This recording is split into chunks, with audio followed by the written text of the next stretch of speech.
Brave, brave adventurers, you find yourselves in a rather unusual situation. The space between towns is considered a 50-50 chance to die. Most people wouldn't dare leave their safe communities where the light of torches at night and the cleared trees of the day keep the dark things that exist in the shadows at bay. However, trade and travel still need to happen.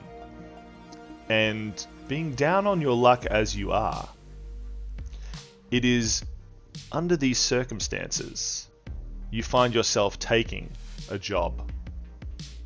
Protecting a caravan, taking wheat, taking mead, essential supplies, and even people between towns. You travel in a long wagon train. Sitting at the head of one of these wagons is Lee. Lee the gunslinger, well known in these parts, feared, respected, but not really liked. She scans the horizon for any signs of danger. A little further back, in the middle of the wagon train, is of course Requin. Requin, this has been a long trip. You have spent your time getting to raise the spirits of the wagon train. Not in the same way that Eska has been, but we'll get to that soon. What are you playing for the journey? Requin is playing a little song on her flute. A light melody, which seems a bit suspicious coming from her, but she looks upon everyone with a warm smile and cunning eyes, still very observant of all that's around her. Could you roll for me a persuasion and a performance? Yes, indeed. Best roll, let's go. That would be a dirty 21. Ooh. For persuasion, and for perception... Sorry, performance. Oof, performance, sorry. That would be... Damn, okay. That would be a dirty 23. Wow! Requin is on their game today. Their flute playing is incredible.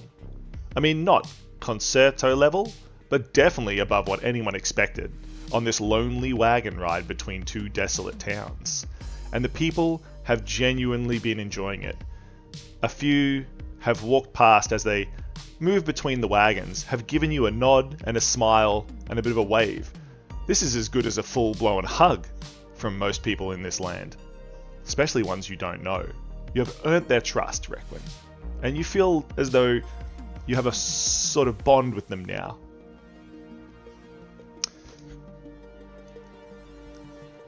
At the back of the wagon train, however, is a wood elf. It is, of course, Ali. Ali, you have been scanning the rear of the wagon, seeing if anyone is following the wagon train, any dark beasts hunting you, even in broad daylight like this, on these seldom trod roads. It can be dangerous. Roll a perception. What do you see? I rolled a 16. 16. Excellent. You did not sleep well the night before. Your eyes are a little bleary and blurry and sore. You kind of wish you could just rest, but you have been paid to do a job. Not well paid, but paid. And as you scan into the dark tree line, you can't really see anything here. But there's probably nothing anyway. I mean, it is broad daylight. What would attack in broad daylight? The rest of the wagon train sees the wood elf, the rogue, at the back. Not as much trust as they're giving to Requin, who you have worked with before. But you suppose that's for the best. You know, these people, you won't really know them for too long after all. Just for this wagon journey, and then you can go about doing your own things.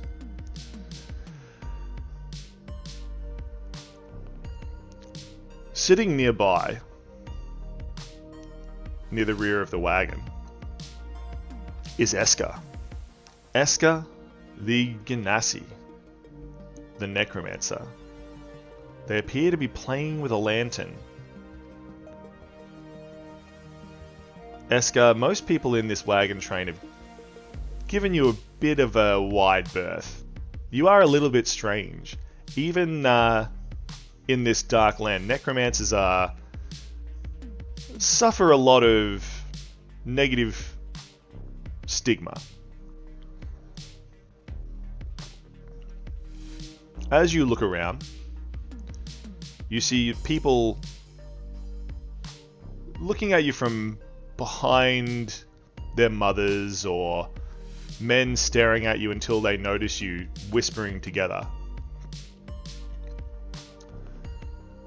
However, you are just preparing for the worst, as always. What would you like to do to prepare, Eska? So I'll probably be sending my owl out, looking around and coming back. Probably freak. Yeah. Yeah.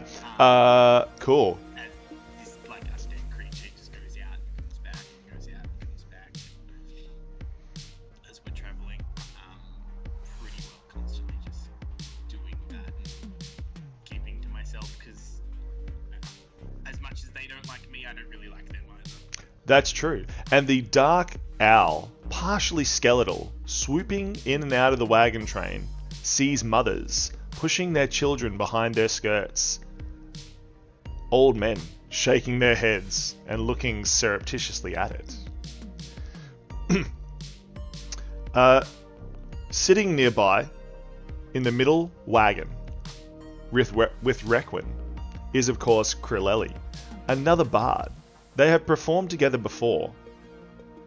Krilleli, what are you doing to keep the spirits high on this desolate wagon train as it rolls dustily through the wilderness? Grilly would just be messing with it, playing it every now and then. Excellent, excellent. Just casual playing. Being a satyr,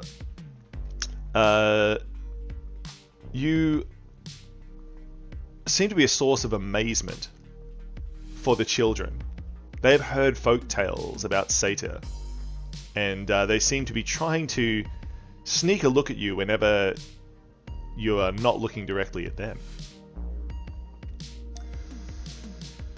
As the wagon train rolls forward through the wilderness, the party and the people around find yourself in a sense of hopeful peace. Could I please get Ali and Lee to roll a perception as you look around?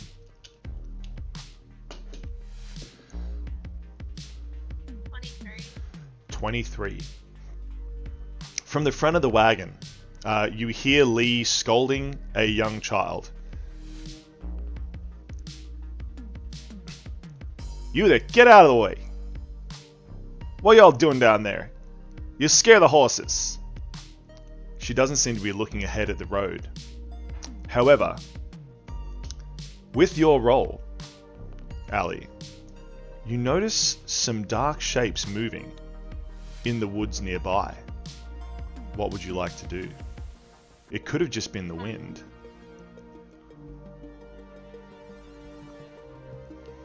Dark shapes in the wood. Can I? Just moving on this side of the path. I would ask the person next to me, whether that be if they can see them as well. Looking to your right, you see Eska playing with their lantern and watching their nightmarish owl flying in the sky like some sort of dark kite. Would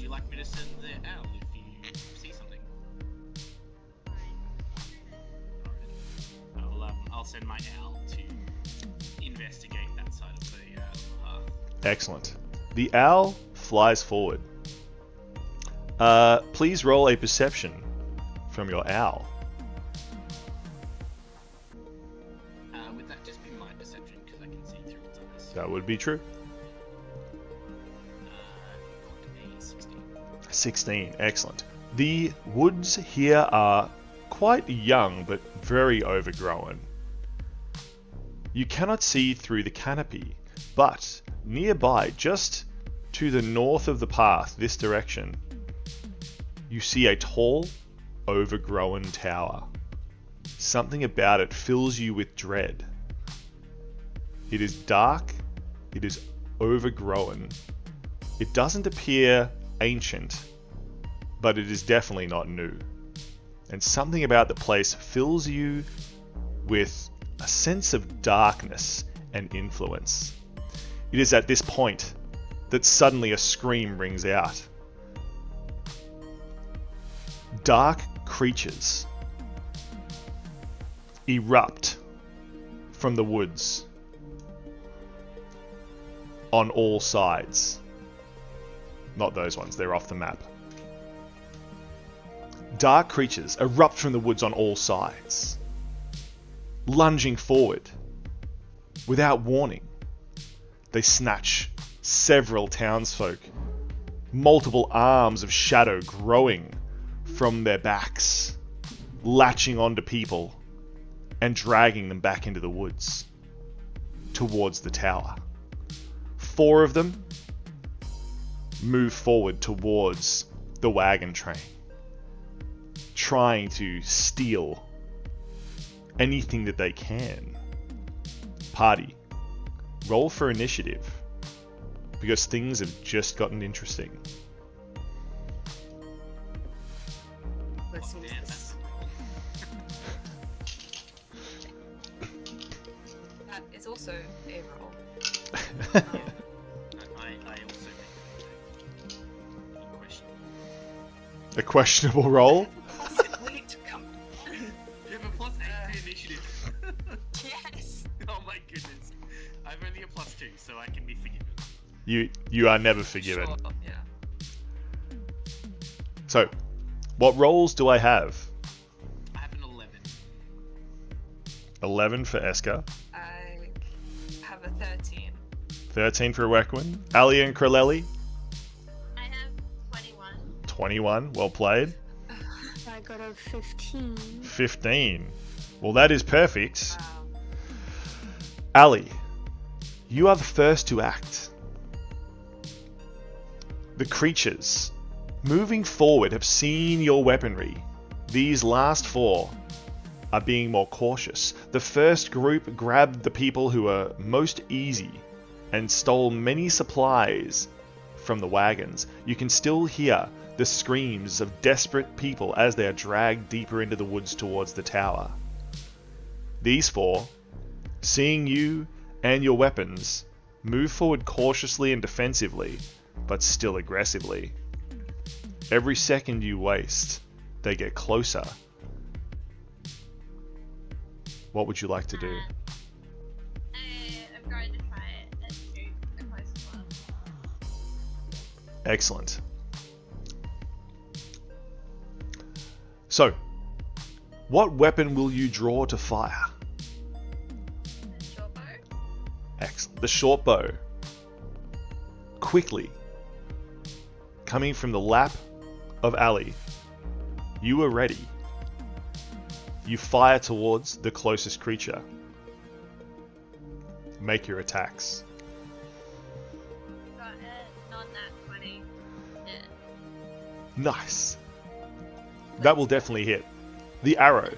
At this point-blank range, the creature was not prepared, and it penetrates into the dark beast's flesh. They seem to be almost formless, but you feel like you hit something vital. Deal your damage. 7. 11? 7. 7. I don't think it's possible for me to get 11 on a roll. Yells Ali loudly. Shit. I didn't hit a tree. I didn't hit a tree this time, yells Ali loudly to the rest of the party. Everyone else feels mildly impressed. Well done. Oh, God. I feel like Lee looks at you with, like, squinty eyes going on, just like, really? Oh, no. Lee pulls her silvered rifle from her back, takes aim one-handed with the long barrel, and fires at the creature on her right. Excellent. It is a shot. It hits, but it is more of a glancing strike. You hear the echoes as the boom of the rifle plays out. Actually, I can probably play one of those sound effects. Hold on. Where's it?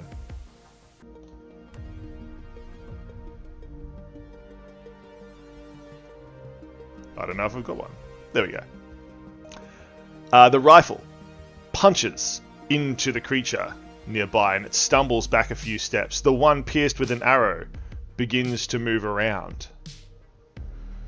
Kreleli, the satyr, seeing all the chaos erupt suddenly, seeing people dragged into the woods nearby, the guns firing, the arrows flying, the creature's low guttural howls. What would you like to do? Try and use my rapier on the closest one to me. Excellent. The closest one to you is either of these two here. Or this one behind you. I'll let you choose. Excellent. Leaping off the wagon, you lunge towards the one near the forest nearby. Mini Smurf says hello to everyone, by the way. Hello, Mini Smurf. Hi. Hi, Mini Smurf. That is a natural 20 for 24. Boom! Wow. Big play by Kreleli. Leaping forward. Performing like they are in the carnival, in the circus. You seem almost magical as you twirl forward and the rapier penetrates into the dark beast. Deal your damage. 12 damage is dealt. Max. It's crit. It's what it is. I don't know. It's 5 plus 5 plus 2. No, that's not my. Hold on. That's not my most. Oh. Nietzsche's not actually here, so the Dungeon Master will dance instead. Hans could dance. Yes. Hans could dance. Hans can't dance. Fingers on the table.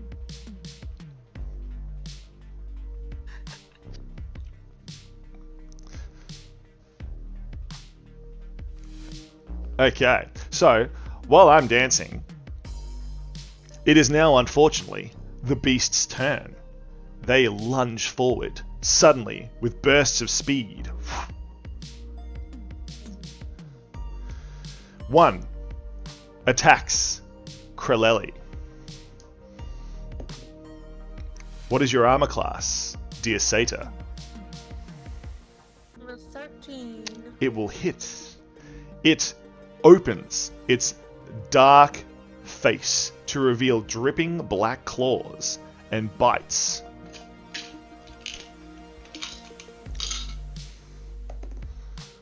Dealing 3 damage to you. One of them is attacking Eska. Eska, your armor class? What was the roll? What was the roll? It was a 17, so it would be an 18 to hit.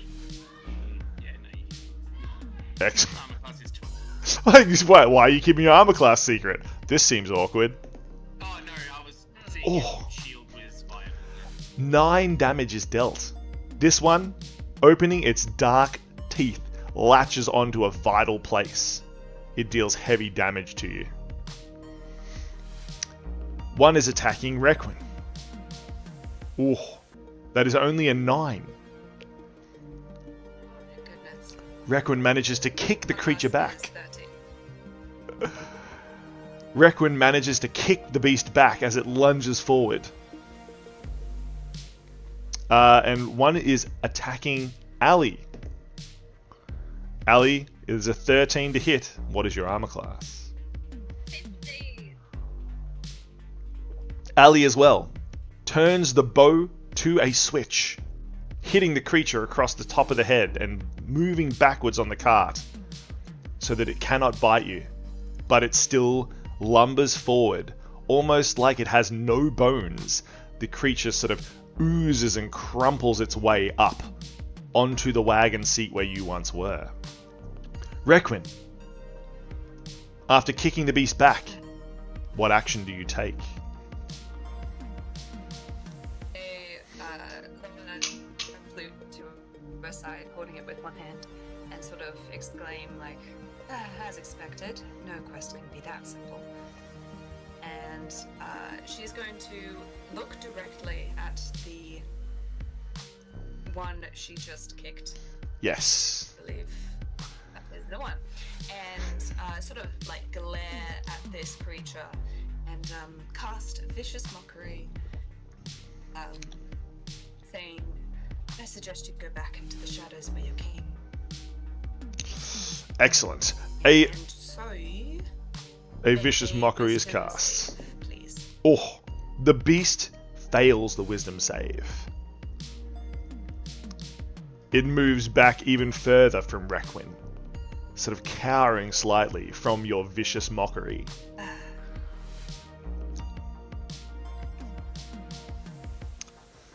How rude. How rude. Okay, and then she will turn, sort of like scan her eyes across the crowd, and probably meet her acquaintance eyes of Krilleli and play her a battle-esque tune on her lute. Yes, and give you bardic inspiration. Krilleli, you have been bardically inspired. Fellow bard to another. Yes. Yeah. Yes. It is a song only bards know. Taught from master to apprentice for many, many years. You play it for Krilleli.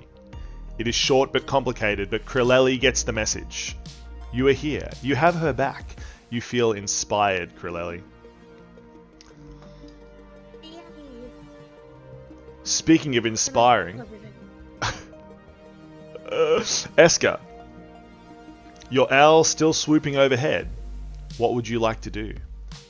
Beasts are still stealing people and supplies left and right while these four keep you busy. Do any of them look more damaged than the rest? Roll perception as you scan the battlefield quickly. 16? 16. Unfortunately, it is hard to tell. These creatures are dark, slick black.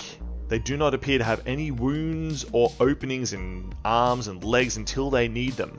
They are like giant gelatinous blobs, vaguely beast-shaped, multiple limbs. You see anywhere between 2 and 8 limbs on these creatures. And they appear, looking at the one that is right in front of you, biting your shoulder, it appears to have a mouth now, but it didn't before. I will just cast Ice Knife into the one that Excellent. The one that just bit you, suddenly an ice knife explodes from the earth? no, it'll explode from my hand. Excellent. So you'll see like a frost form around my hand. Just like shoots out. Excellent. Ice forms around the hand of Eska and then shoots forward into the beast. Make your attack. 16 to hit. 16 will hit. These creatures do not move out of the way. They appear to have no self-preservation instinct. They are just singular in their task, and the ice knife penetrates the beast. They got 9 damage, and can it please make a dex save? 9 damage is dealt. Please make a dex save, disembodied Hans. They will fail the dex save. Please take an additional 7 cold damage. Excellent. This creature... And, sorry, Ali, you also need to make a dex save. Ali? Uh-oh. Yeah, because the ice knife explodes in a 5-foot radius. Uh-oh. Ali, quick! Ice erupts everywhere. 23. You're all good. Yes, ask the rogue to make a dex save. Hmm. Well played.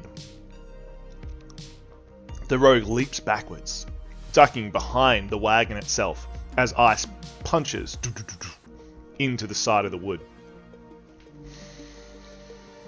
Ali, it is your turn. What would you like to take? What action will you do? I am going to stab the one that just tried to attack me. Good choice. With my rapier. Excellent. Moving out from cover behind the wagon, the rapier flashes. Make your attack against the creature as it lumbers forward. 11? 11 will not hit. The beast slinks underneath your rapier, melting almost like liquid, down flat. You cannot see eyes, but you feel that it is watching you. That's not very fun. Says Ali. Lee, looking forward at the beast over here that has been viciously mocked by Requin. Taking aim with both hands, she fires Silver Sally the rifle. Ooh. Get out of here, you varmints! Fires. But the bullet hits the dirt, spraying rubble everywhere, but missing the creature as it dodges to the side. It is apparently focused on Requin alone. Great. Says Requin. Krilleli, what action will you take? Things are getting serious. Most of the stuff from the wagons has been taken by the beasts now. I'm gonna smack the enemy again. Excellent. The rapier comes out. Make an attack. 13. 13 will not hit. The beast seems to be moving faster now, dodging your blows as if trying to keep you busy. Unfortunately, it is at this point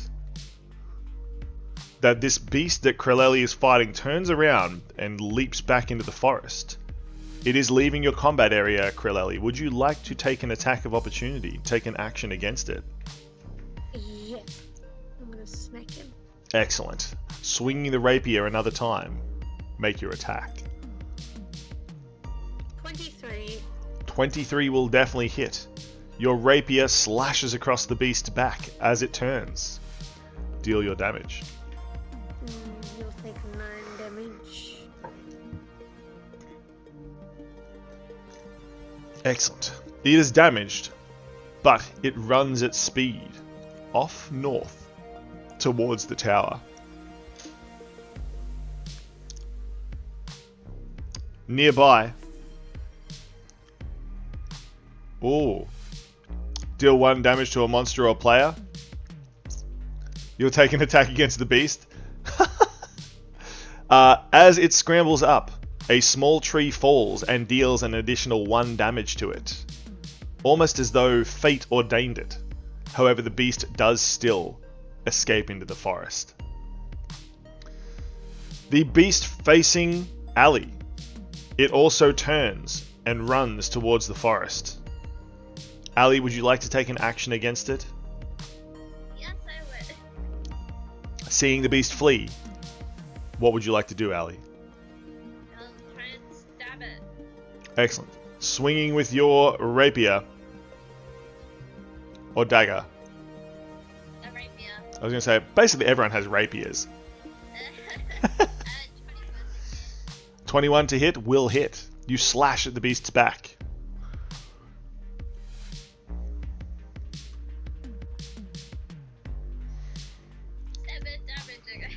Seven damage again.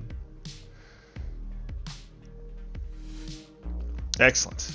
The beast is damaged, but also escapes to the north. Ghast. Your Eska Ganassi is engaged in combat with this beast here. However, it suddenly turns and leaps across the wagon to try to escape to the north. Would you like to take an action against it? Absolutely. I'll cast Soul Strike, which is a reflected version of Magic Missile. Yep. All three will go into it. Excellent.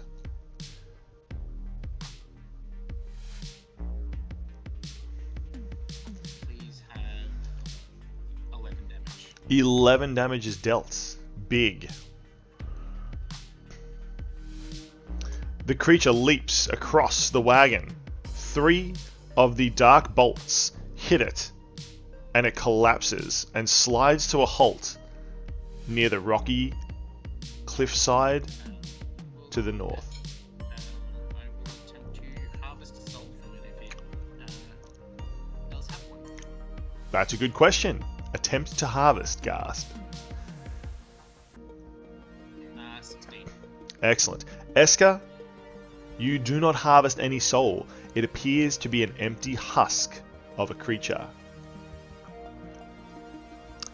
Meanwhile, over here, the final beast is also trying to leap the wagons to escape. Requin. And also Krilleli, close by. But Krilleli's already taken their they've already taken their reaction this turn. So only Requin really. What would you like to do?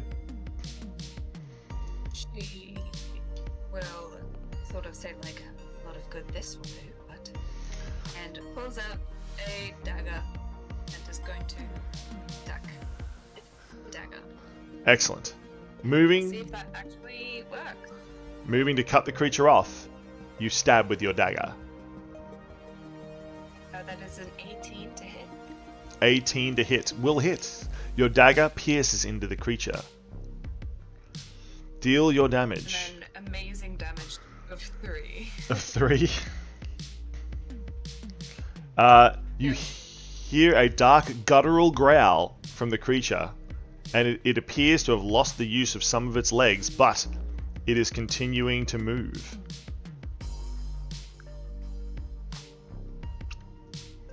It escapes out into the forest to the north. As you hear the beasts and see them disappear into the north, the party checks itself. The wagons are decimated, ripped apart.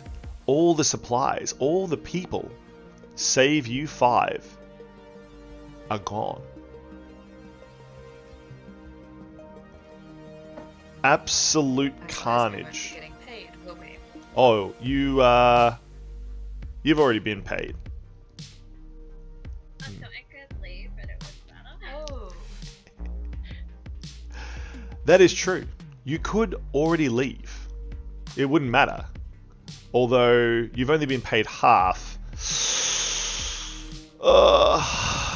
It is a hard choice. Please rescue people. Maybe I can negotiate our way into getting the soul. Yeah, this is true. At the front of the yeah. At the front of the wagon train, Lee stands investigating some tracks, investigating the damage. Shouldering her rifle, she says, "Alright, listen here, I ain't never had a failure on one of my missions, and I'm not going to let it start now. So, I'm going into these damn woods. I'm going to rescue those people, or at least try to. If it don't happen, at least I can claim that I ain't a coward. What about the rest of you?" She points a finger towards you. I'd like to see what these creatures are made of. They don't seem to have a soul. Very interesting. I'll walk over to the one and try and see what magics have conjured this thing. Excellent. Eska moves over to the felled creature. Requin will follow Eska while saying, "Yes, indeed. This is a rather intriguing predicament."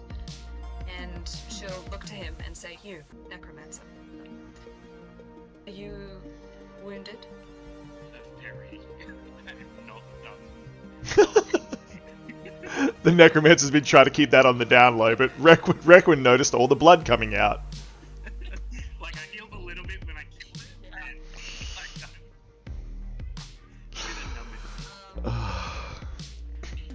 and She is going to, try and place a hand on the wound. Like, what seems to be a lullaby of some sort, and cast Cure Wounds. Nice. Oh, wonderful. Thank you so much. Excellent. You find your wounds knitting back together. Let me see. Oh, that's really sad. The D8 rolled a 1. That's just. Ooh. Plus, or is it just Oh yeah, it's plus. You get 5 points of. Oh, that's plenty. That's plenty. That's all the health I had, Pretty much. says the necromancer. Necromancers, the tanks of the party, I assume. Yeah, I'd like to make an Arcana check on the dude. Excellent. While you are surreptitiously being healed by Requin, Eska, you look at the creature and you make your checks. What type of arcanery is being used here? I would like to see if there's any conjuration type spells or necromantic type spells, because that's kind of my thing. Definitely conjuration. These appear to be almost an arcane construct. I rolled a 15 on that. I'm checking if that makes any difference to you. It does not. They are essentially a puddle of almost flesh. It's kind of strange. It's almost like they're made of a biological sponge. Could I collect some of this? You can. How would you like to collect it? I would take maybe a vial, something that I can seal, Mm-hmm. and I'll try and either cut, scoop it, however it sort of comes away. You will need to cut it. Cut it. Yeah. Imagine it like a wet sponge filled with jelly. Okay, so I'll pull out a small dagger and I'll cut a piece of the flesh and stuff it into the vial, stopper it, and then I'll melt some wax and seal it. Excellent. You now add to your inventory a vial of strange creature flesh. Very necromantic of you. So, Lee has headed into the woods and has now returned. Alright, y'all. Here's the situation. Seems like these here creatures went into that dark tower over there. Now, there ain't no way in, and I ain't climbing. But seems to be a whole mess of passages and caves and such. Pointing to her left, she points at one such cave. Reckon we could get in through one of these. It's at least worth trying. But she turns around to the party, sort of eyeing you up. Keep your guard up. I ain't sure what you're capable of, but till you prove me wrong, I'm going to assume you're dead weight. And she shoulders her rifle and walks down into the cave.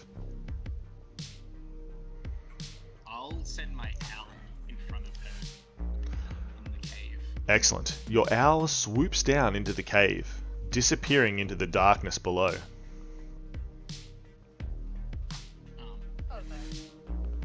I will kind of stay behind somebody because I'm not very tough. I'm gonna stealthily follow. So, the rogue, Allie, stealthily follows down into the darkness after Lee. Please make your stealth check. How stealthy are you? That's the question. 17. 17. Not bad. You managed to move down much quieter than Lee, who is still trying to be quiet. Up ahead, though, you do hear Lee light a torch, and you hear the fire crackling in the dark. I don't need a light.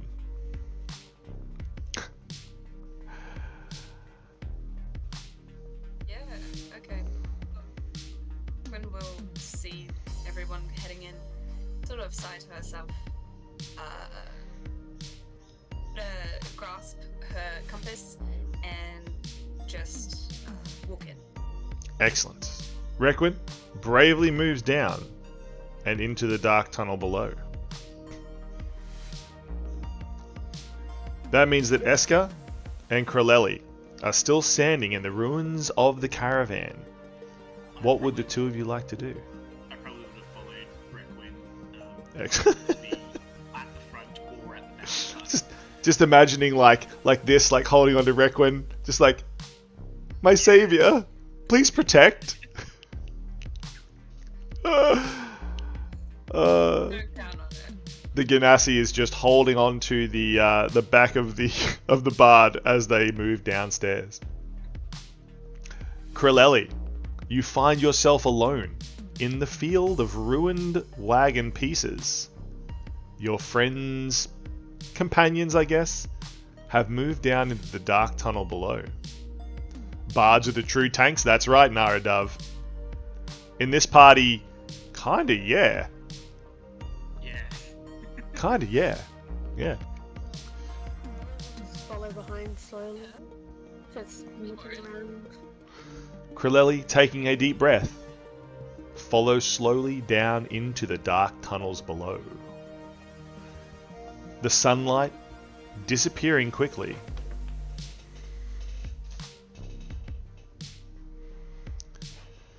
I don't like the sun anyway, that's fine. There's Yeah. no trees down here. There's no trees down here. Yeah. There ain't no trees. Where can we see that? Here it is. Okay, so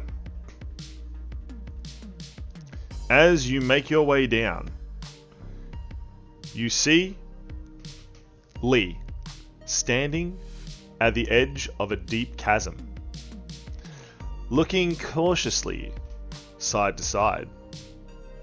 And the party arrives. It smells cold. It smells dark. Looking, you cannot see the bottom of the chasm, but the flame of the torch illuminates two old wooden bridges. Party, as you move in, Lee stands at the edge of the cliff, looking down into the chasm. What would you like to do in this strange place?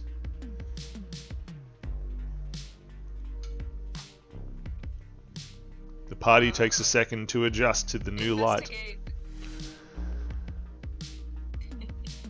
Investigate the bridge that is, I believe, closest to Hans. Closest to Hans? I'll assist Requin. Yes. With that. My owl taking any excuse to hide behind their tank. The necromancer and the bard head over to the bridge. 13, AC. I have 12, so you're taking it and I have one spell slot Sure. left. Okay, so One spell slot left, so one spell slot left. Oh my goodness. yeah. That is an 18. 18. Excellent. So, this bridge appears to be fairly old, but it has been repaired several times. Well done. Well done. Thank you, Dove.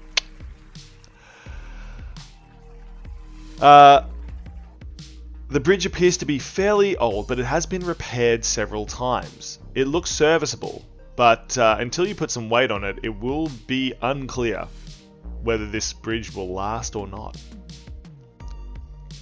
Krilleli and Ali, what would you like to do?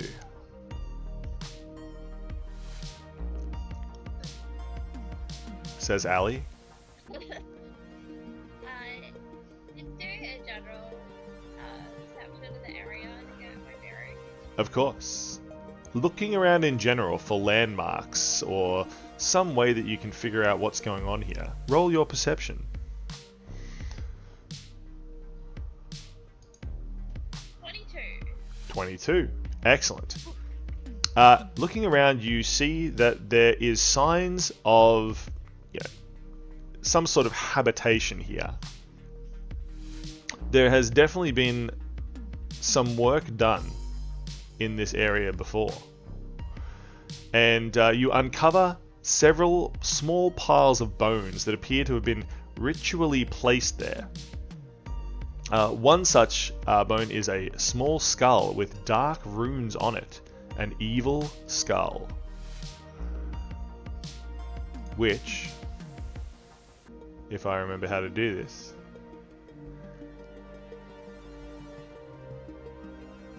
where? Oh, hold on. Where did I put my thing? Here it is. Haha! It's a skull, but it gives you bad vibes. I will sneak up on the necromancer. Roll a stealth.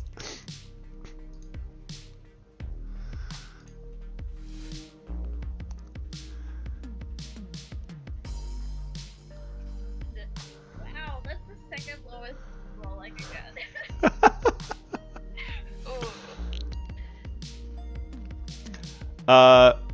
Eska, could you roll a perception? Perception. Yeah, 12. 12. Ali, can you beat 12? I got 10. Okay, excellent. Eska, you turn around to see Ali sneaking towards you with a skull in their hand. No. Alright, hand it over. Like, I don't like its vibes. You can keep it. Like its vibes. I'll put the skull in my pouches on my back. Excellent.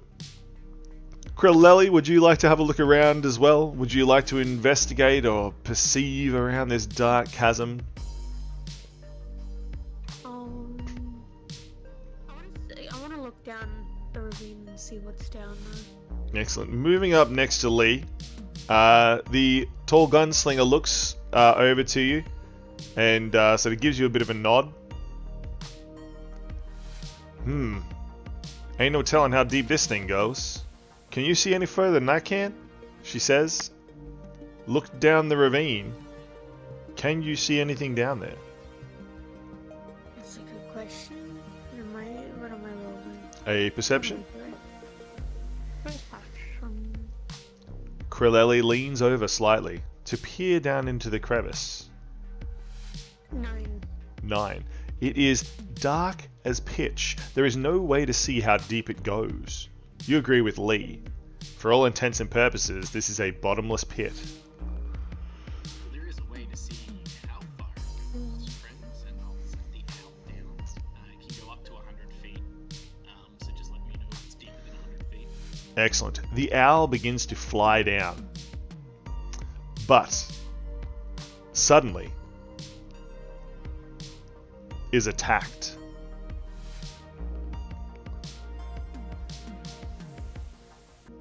Let's give your owl a token. Your owl can be Book Owl. Sure. The owl flies down, but has not gone much past about 50 feet when suddenly two large spectral worms leap out from the wall and try to attack it. What is your armor class on your owl? Oh, jeez. I'm going to assume it's high enough because they rolled some of the worst rolls I could possibly roll. Okay. As usual, the DM is just... You know, I love players. I want to kill the players with my sharp teeth. I don't want the creatures in the game to kill the players, so... Yeah. Yeah. Well, AC is 11 for future reference. Excellent. I did not get 11 on either roll. So, somehow, your owl dodges both of these spectral tentacles. The owl was the tank the whole time. Yeah, Nara. Yeah. New name. Tank. This is going to rename the owl every 30 minutes. What would you like the owl to do? It has dodged the two tentacles. Well, There is still no end in sight. does it seem like they would follow the owl if it keeps diving? They seem to be attached to the wall of the crevasse themselves. Well, yeah, I'll keep it diving. Now Excellent. it's bobbed and weaved through these things. What happens when it gets to 100 feet? I no longer can communicate with it. So it can go, I can tell it to go further and then return to me, but I won't get any information as it's going. Excellent. Perfect. The owl disappears down into the darkness. 60 feet, 70 feet, 80 feet. Continuing. Yeah. 90 feet, 100 feet, and you lose contact.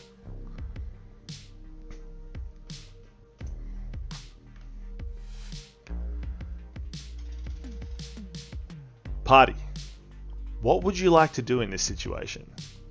The necromancer is looking intently down into the dark fissure in the earth below. Well, I just lost contact. It's more than 100 feet. You don't want to fall down there. Yes, I would assume that would be already. Have we checked the other bridge yet? Looking around, it seems that no one has.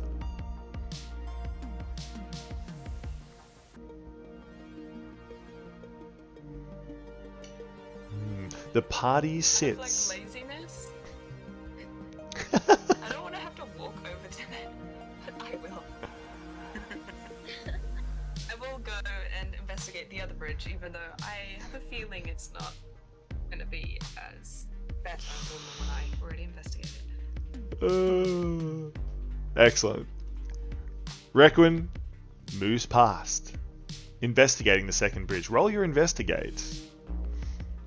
Woohoo! That's an 18 plus 3. Excellent. So 21.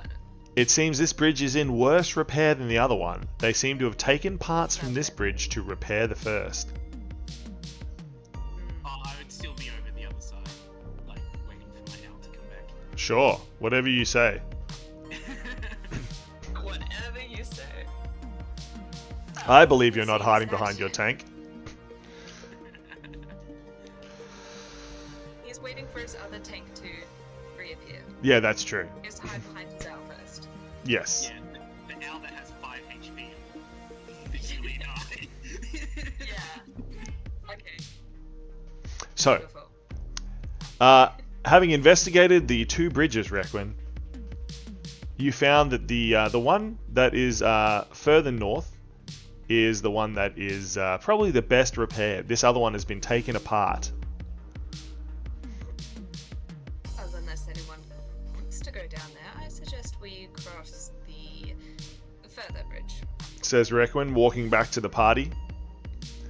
What would everyone like to do? The bridge still looks very rickety, but According to Requin, the one at the bottom is much worse repair than this one up here, and there doesn't seem to be a lot of ways across. Even I'm probably the heaviest in the party, I would like to go first. Nominates the Necromancer. I would like to go first just to, like, test the strength of the bridge, because if I can't cross, none of them can cross. True. The Necromancer makes their way across the bridge. As you are about halfway, you are moving cautiously forward.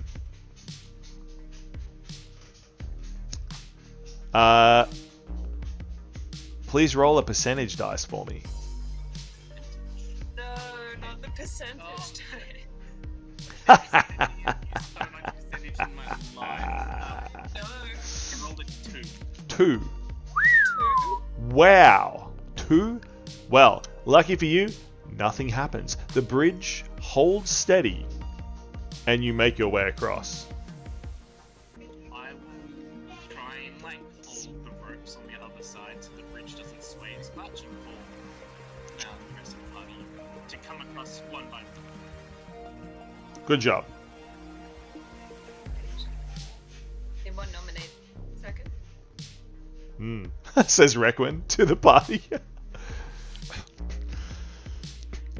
Lee turns around and just starts heading to the bridge, shaking her head at all of you.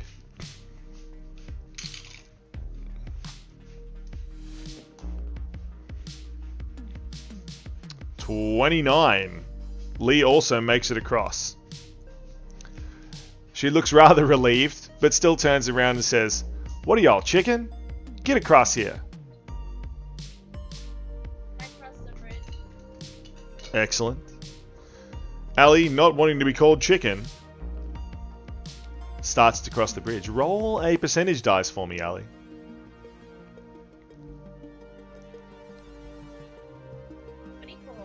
24. Ali also effortlessly makes it across the bridge. It seems your estimation was correct, Requin. This bridge is perfectly well suited to taking people across. Wow. The two bards on the other side still. What would you like to do? Well then, shall we? We shall. You Oh. may go first. Just picture this, just like real kid, just like hold your hand out for. Shall we, my dear? Shall we? She is going to walk across the bridge and try and be dainty with her steps. We'll see. Excellent. Roll percentage. I would like to point out that Nara Dove in the chat here is mentally redeeming well done for each of you, but they are running out of channel points.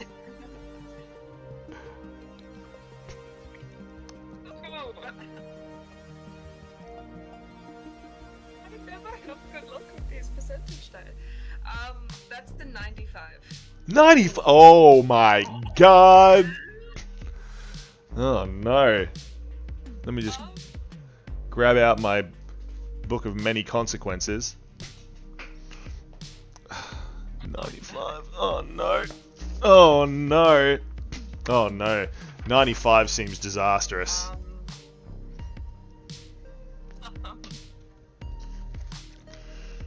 Okay. Could you please make for me a Dex save?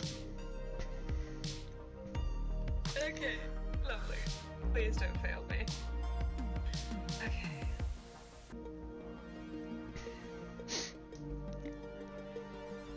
Can you make it? That's it. Indiana Jones. 7. Oh, brutal. As you move across, you end up accidentally stepping on a trapped plank. It seems everyone else has avoided it somehow, but you step on it. You feel it crack, but not in the way that it's going to snap and it's going to fall. It appears to snap and pull on some sort of tripwire. Half a second later, you hear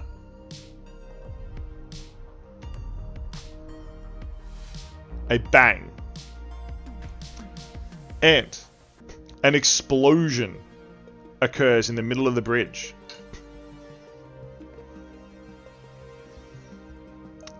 You take 7 damage as the bridge is ripped apart. Please roll a dexterity save again. Which way are you flung? Okay. Dexterity save. Oh, okay. That's wonderful, guys. Might have to change my dice at this point. It's a 5. 5! Oh, rough. That is very rough. I'd like to help me. Mage hand can only carry 10 pounds, so unless you're tiny, no.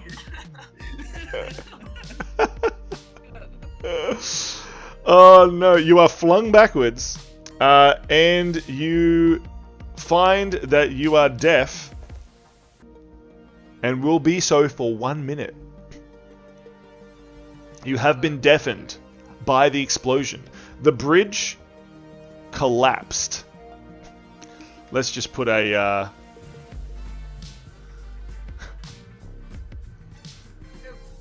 oh, Harles is here.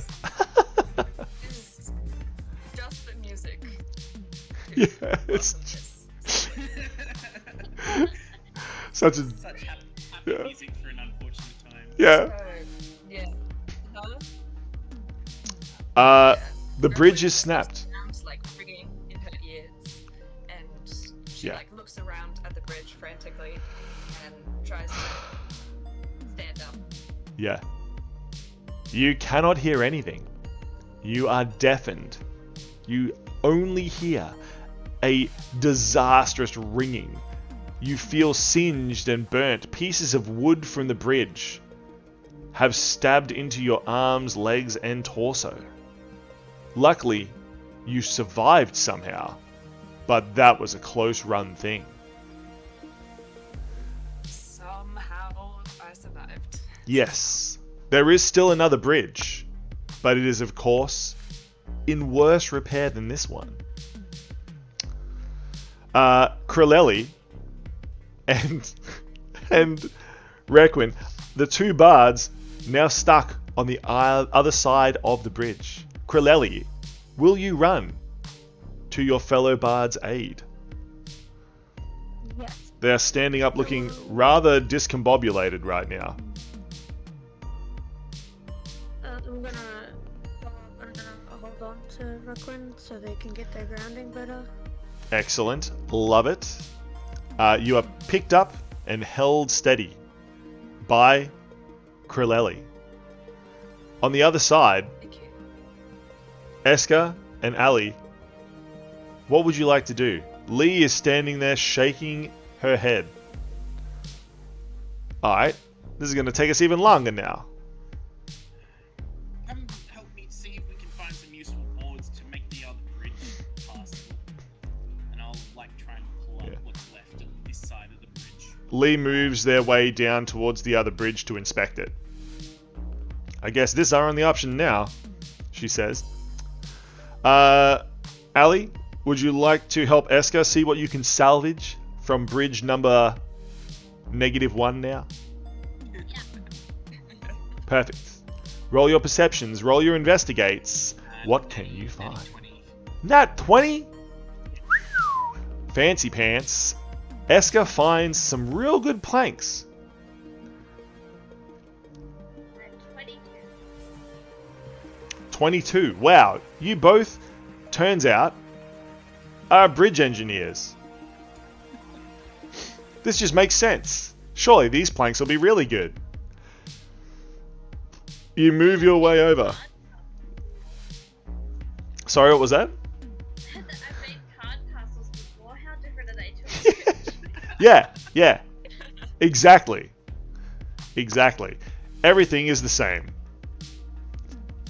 Moving to the other bridge, you easily replace several of the broken planks that had been removed and shore the thing up. You feel like it is as secure as it can be.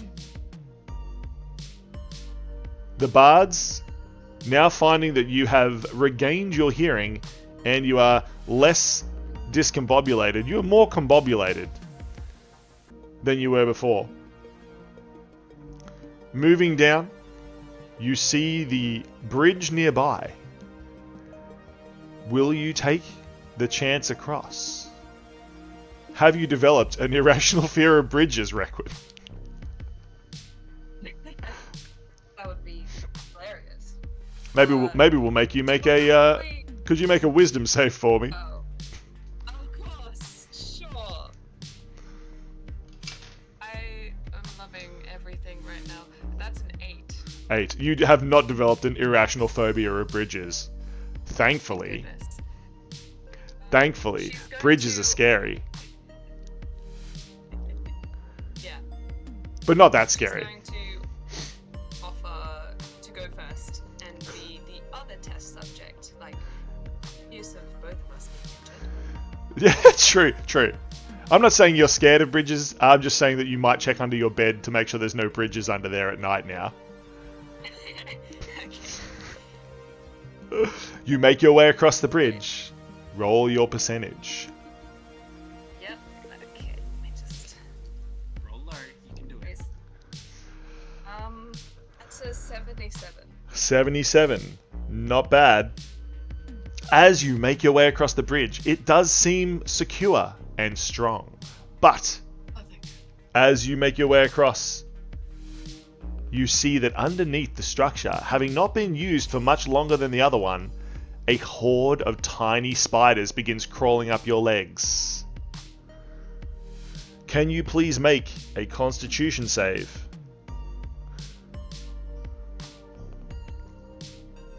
I used a different dice this time. I just like everyone to know that. I got And? another 5. Another 5? Oh gosh. Am I just You take 3 damage from their acidic bites as they try to dissolve you. so fun? And you need to make a wisdom saving throw, please. Okay. Which dice shall we use today? This one. Hold on. No. I'm so sad. It's a wisdom save. Okay. I rolled a 2. Oh. 3 is 5. Requin, looking down as you feel a pain in your leg, you see your legs are covered in small blue and black spiders that are biting into you. You immediately freak out. You are now feared and immediately run across the bridge, knocking everyone out of the way and just fleeing, trying to shake the spiders off. You will be feared now until you can pass a wisdom save of 16. Requin is now running around like a maniac. They're in my hair! They're in my hair! Freaking out. Just like smacking at your legs because they're all in your pants. They're like in your hair, under your shirt. They're like in your bag, just covered in spiders. She's lived in the forest for so long by herself. Hey. Oh boy. Okay. Well, I hope you could make it without a hitch. Krillelli, you're looking at the bridge. It seems most of the spiders are now on Requin, so it could be safe to cross. What would you like to do? How long of a distance is the river? Ooh, how long of a distance? It is about 4 Requins long. So what's that? Requin is about 6 feet. So it's about 24 feet across. Okay. Can I use my merciful leap? Your what? My merciful leap. Yes. What does it do, Krillelli? When you make a long or high jump, you can roll a d8 to add the results to the number of feet you cover. This Ooh. extra distance constant movement as normal. Nice. Go. Make your D8 roll. How far can you normally jump? I Yeah, that's a good question. I don't know how fast satyrs can normally jump. Half your movement speed? Sure. We'll go with that. What's your movement speed? 30 feet? Yeah, 35. So half rounded up would be 18, so you need to 6. Yep. Can you roll a 6 or higher? 6 or higher will land you completely across. 4 or higher will... So between... If you get a 4 or a 5, you will need to make an athletics or acrobatics check to grab hold of the other side. A 6 or higher, you will just land on the other side. Well, I got a 7. 7! Wow. The satyr, not willing to check the bridge for stability or spiders, just runs and leaps. Whew. Landing on the other side and skidding to a halt in the middle of the party. Well played. Well played. That is definitely... Nara Dove's probably out of channel points right now. Let's give you a even disembodied Hans agrees. Good job. Yeah. Requin, could you please make a wisdom save for me? Sure thing. Requin's screams echo down the tunnels as they run. So, being frightened, ability checks. Okay, so that is a 4 plus 3? I'm not kidding. Requin runs further down the Just tunnel. roll on D&D Beyond. Maybe. I'm gonna start rolling in D&D Beyond now. Okay. Returned at this point. Your owl has not returned at this point. This is a deep chasm. Assuming it's not just 101 feet with some kind of eldritch horror at the bottom. That could also be the reason why the owl didn't return. I would know if it died. Oh, it's dead. It's dead. Yeah. Go. Yeah. It's actually attached to that owl. Yeah. Surely you can just like build another owl, right? Yeah. I'd just like to point out, Okay. as the dungeon master, it's not my fault the owl is dead. I didn't send it down a bottomless chasm. Touché. Who might have done that? Hey, it's for science. Blame Eska. So, the owl, having disappeared forever, and now presumed dead, party, unfortunately Requin is just running around, still freaking out about the spiders that are just all over them. So, Lee turns around and sort of pushes her way through. Stop that, you crazy... Just come here. Come here, Lee says to Requin. How convincing is Lee? 16 persuasion. That is probably enough, considering the DC is 16. Requin, you are still feared, but you run towards Lee for help. Lee begins to brush you down, surprisingly affectionately. You know, she seems like such a rough and like tumble sort of person. She's being very gentle and like making sure there's no spiders on you. Excellent. Lee is trying to persuade you, but is not very persuasive as a person. Would you like to make a DC Wisdom save of 16, please? Yes, I would. Okay, not bad. It's better than it was. Oh man, I just said I was gonna roll on D&D Beyond. Wisdom. Right, that is a 14. Excellent. With Lee's help, you quickly... Calm down. Calm down. Lee has convinced you there are no more spiders on you. They've given you a thorough search. They've patted you down. You seem to be free of the spiders. Lee stomps the last few on the ground with their boots. Thank you. It hasn't happened for a while. Ain't nothing. If you keep yelling like that, of course we're gonna get killed by something weird in this cave. Least I could do. Now, pull yourself together. Yes, that seems like the right course of action. Lee's going back to her like. Yeah.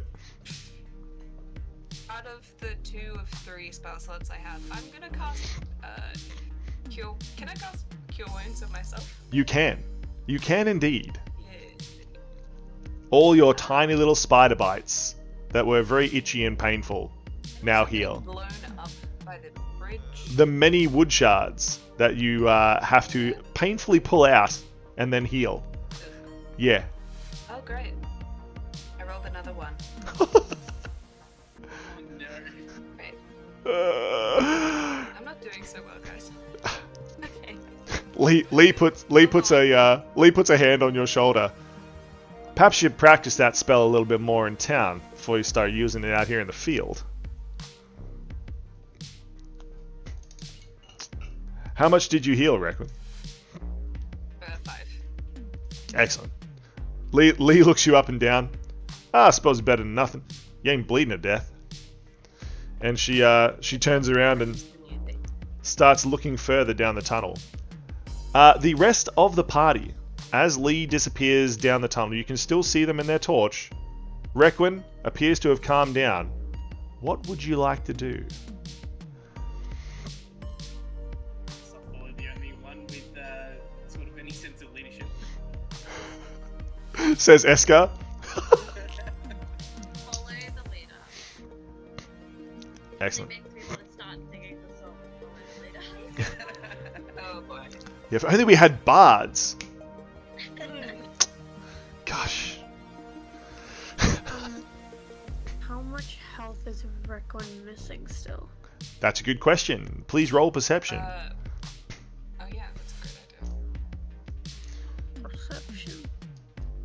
I got a 5. 5? Excellent. It's hard to tell. Requin tells you they are... How injured, Requin? Not as bad as I could be. Says Requin. But they still appear to have several cuts, scrapes, and grazes and barely closed wounds from being blown up and spidered. Yeah. I'm 4 down from my max. That's Which at this level is like 60% of your health. So, yep. yep. Meanwhile, Eska's just like, what, I would kill to have 4 health? Yeah, literally. Hey, at least we're level 2 now. That's true. That is very true. 9 HP this last game, so that hit would have killed me. Yeah. Ooh. Yeah. Excellent. Uh, Excellent. So, Kreleli walks up and chants the ancient satyr word for heal, singing it almost like a fey lullaby. 4. 4. You heal 4 damage. Your wounds close. You feel, as they say the word, a sense of peace, like you're in a forest grove somewhere. So, party. I'm in your death. Lee It's not. and Eska and Ali have moved down the corridor deeper into this labyrinth of tunnels. Once again, it's the 2 bards just hanging out, just holding hands and skipping at the back here. Yep. This is like the 3rd time this adventure that the bards have had a hug. It's very cute. It's like a bit of a headcanon developing here. Yes. Okay, so, bards, you find yourself fairly alone in this dark cavern. What would you like to do? There is a whole lot of debris and stuff lying around, but your friends are moving on. Yeah. Not gonna invite Kreleli and say shall we, because that ended badly last time. Requin's just gonna go Just without a word. Embarrassed to. Slightly embarrassed. Krilleli. Follow slowly again, just looking around and observing. Oh, excellent. Roll a perception as you look around and observe.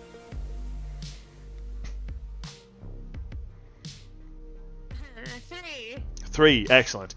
It is getting darker as the party moves on, and you do not see any danger, so move forward into the tunnels beyond. As you move forward, at the end of the tunnel, you see a set of stone stairs. Moving up them, at the top, is a large wooden door, a trapdoor of some kind.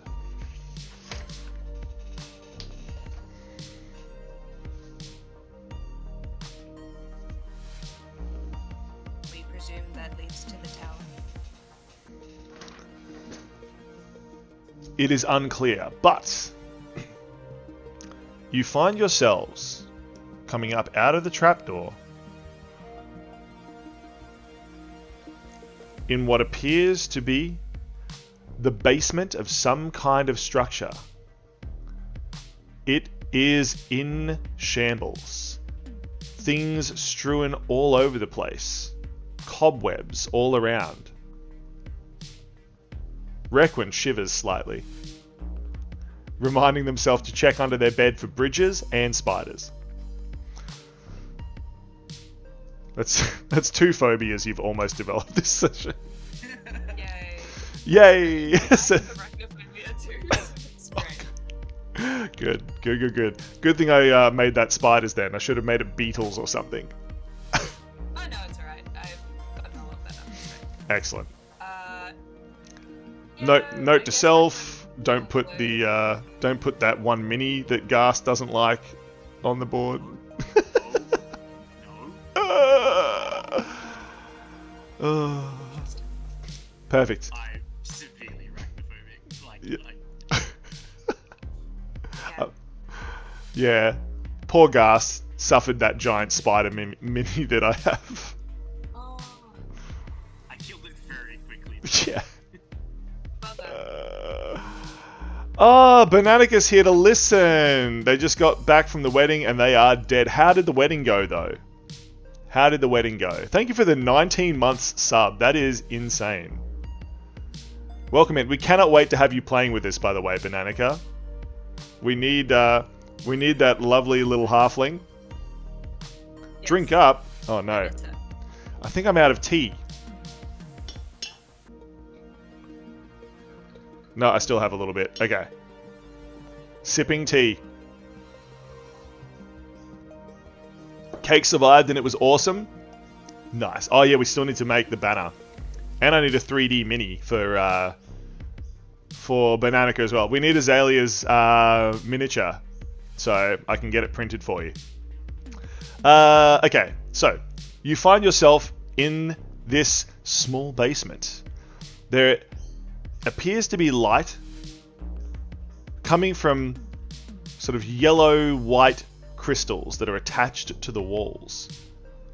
It is still fairly dim down here, but it looks like there have been a few pathways pushed through the dust on the floor. It is unclear who made them though.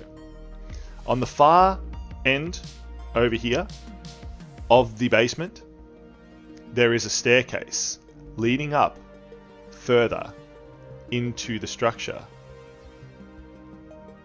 Lee looks at the rest of the party. Well, I'm reckoning we're in the tower. There wasn't anything else around here like this.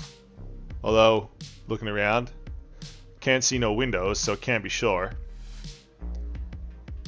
Well, what do you reckon we move on? Can't be any worse than that damn tunnel. Seeing books strewn about, Esker would be like, oh my god, what if there's something like impactful for like his research? So he'd just be like diving, looking at covers and seeing if he can determine what these books contain any. Excellent. Secret information. Not a problem at all. Eska, would you like to roll a perception? Lee moves her way into the room proper. Filthy 20. Filthy 20. As you scrounge around in the books. Roll a percentage for me. 39.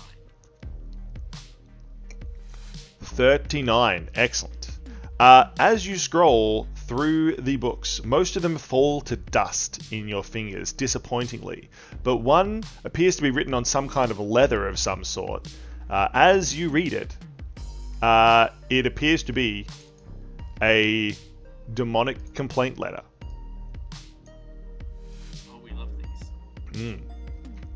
It reads, "And another thing, your imp pooped in my yard 3 times last century, and don't lie, Angela, I know it was you and that disgusting creature you call a pet, and don't think I have not noticed the flowers growing on the other side of the fence." It just trails off. Everything else appears to be illegible, written by madmen, or falling apart.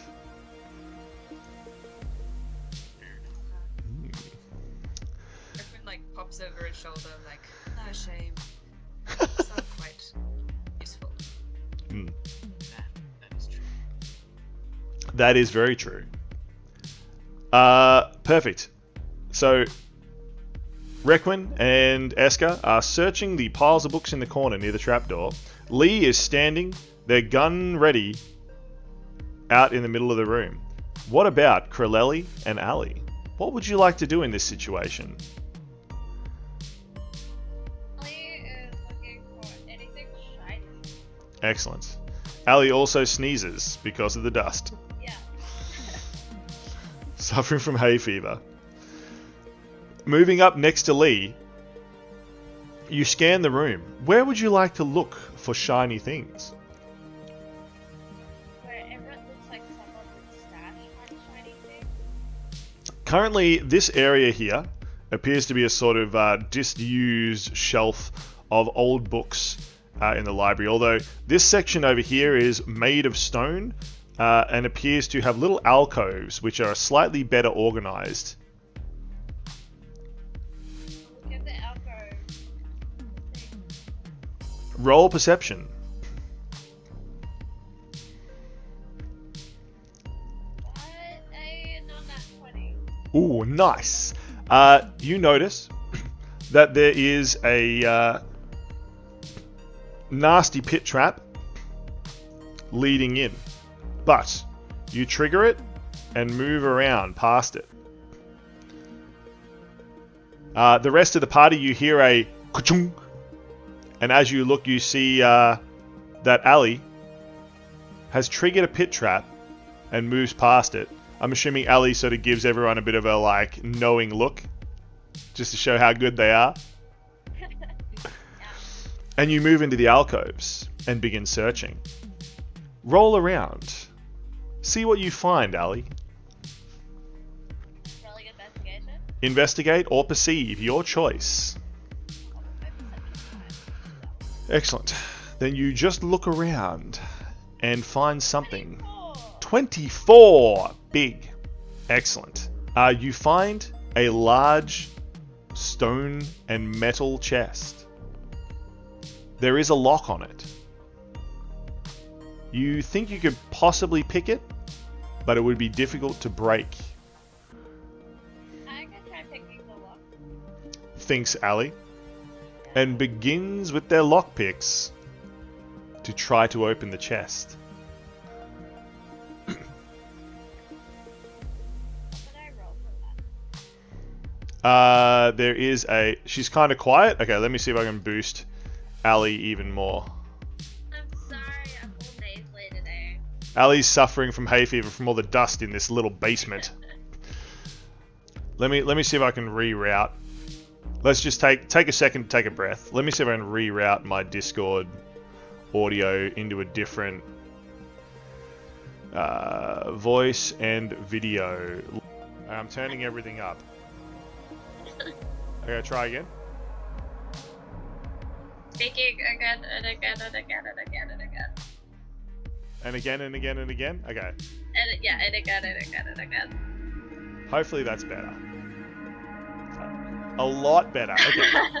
That's better, but music's loud now. Okay, let me turn the music down. Hold on. You just can't win now. No, I can't. That's true. Let's turn the music down to like here. Okay.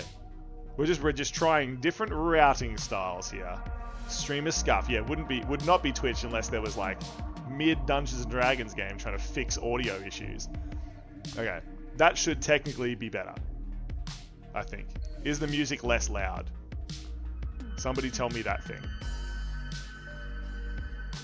Perfect. Bananica says it's good. It must be good. Okay. We are back. Rolling for picking a lock. What is that skill? I believe there is a skill. Sleight of hand. Yeah, it'd be sleight of hand, I think, is the one they use now. Okay. I will roll sleight of hand. Excellent. Oh, that was so close! Oh my god, okay. You slightly have 14. hands. Congratulations. 14 to try and pick this lock. 14. Excellent. You fail on your first attempt. Yeah. You may try a second time. I will try a second time. So that was a worse roll. 12! Ooh, 12. Excellent. Your picks are now stuck in the lock. You have one more try to pick this lock. Otherwise, your picks will break. Oh my god, I rolled a 12 again. A 12 again? Yeah. Your picks are broken in the lock. You could try to force the chest open, but it looks difficult. Yeah, I'm not very strong. Thinks Ali to themselves. Rip picks, yeah. Seeing there's nothing in this pile of books, I'll move into the center of it. Yeah. Indeed. So, Eska? I can't wait. Sorry. Eska and Okay, I Rekton have move a around. crowbar. You have a Make it crowbar? open. Yeah, I'm gonna Excellent. try and open it with a crowbar. Excellent. So, using the crowbar, can you open the chest? It's gonna be a strength check, isn't it? Yes. Yeah, it's gonna end horribly. 13! The heavy stone chest, you can't even get the crowbar in properly to pry it open. Yeah. Do I notice Ali struggling? Roll perception. Let's see. I'm guessing yes. Yeah. 16. 16. You do notice Ali struggling to pry open a large chest that they've dragged out from underneath one of these benches. I will, noticing this, I will cast Ray of Frost on the lock. Okay. Gast, you move over and cast Ray of Frost on the lock. I'm assuming inanimate objects are pretty easy to hit. They sure And are. I got a nat 20, so... Oh! Wow. The lock is completely frozen. Ali, you may make a strength check to try to break it open. Now I get a decent roll. 18! 18. Excellent. Smashing it with the crowbar, you open the chest. Ali, roll percentage 3 times for me. Okay. I got 21. 21. So, 35. let's hold that 35. Okay. As you look inside, there are several layers of old cloth that appear to be packing some large things carefully in this chest. The first one you pull out is a huge stone axe. It appears to be made of a single slab of stone. It is the ancient one. You have a sense that this thing is incredibly old. It is an ancient stone axe, stood the test of time, and remains unblemished. Even the sharpest magical tools can't seem to chip its surface. It is a +2 great axe. Oh. And I use great axes. That's still a cool fun. So you could sell it, or give it to like Okay. any sort of melee character if we ever get one in the party. Technically, it's level 3. The third, what was the second one? 30 something? 35. 35. Excellent. Moving further down, you find a small black leather bag. And inside, you find some dice. Oh! They are labeled as Donnie's Loaded Bones. They are a set of dice, one blue, one red. As a reaction, you can roll either one of those two dice. All rolls until the start of your next turn will be affected when you do. That is player rolls, that is enemy rolls, that is everything. If you roll the blue dice, all rolls reduce their total by however much you roll on that dice. If you roll a red dice, then it will increase all dice rolls by this much. That's a sick item for a rogue. Yeah, Yeah. yeah, yeah. Very cool item. And your third roll? Is 81. 81? Goodness me. Goodness me. 81. Ooh. You find a shadow sword. As you pick it up, the blade melts away. Your hands are empty, but your shadow now happily waves around a small dark blade.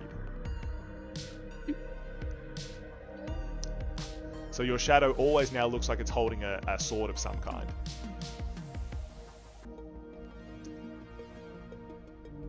I can scare people with that. You could, that is true. So, Gast and Ali have found several powerful magical items stored in a strange chest in the corner. Meanwhile, Kreleli and Requin, what would you like to do?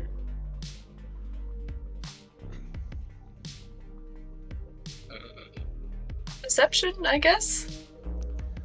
Lee has moved over and is inspecting the stairwell up, sort of looking around, squinty-eyed. Requin perceives around the room. What do you see? Let's see what we get. 14. 14. Excellent. There doesn't appear to be anything very useful down here.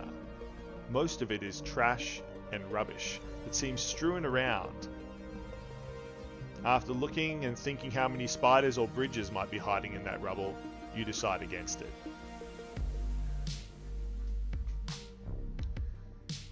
Right. Kreleli? Yeah, I'm just gonna look around as well. Excellent. As Observe Kreleli moves information. through the room, look around. What do you find? Roll your perception. 6. 6.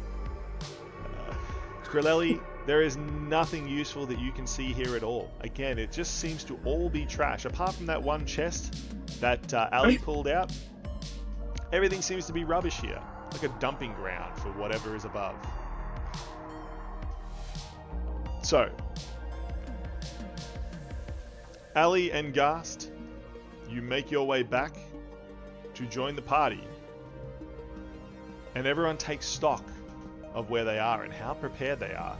Because upstairs there is strange noises coming from above. Did we want to rest for a minute before continuing?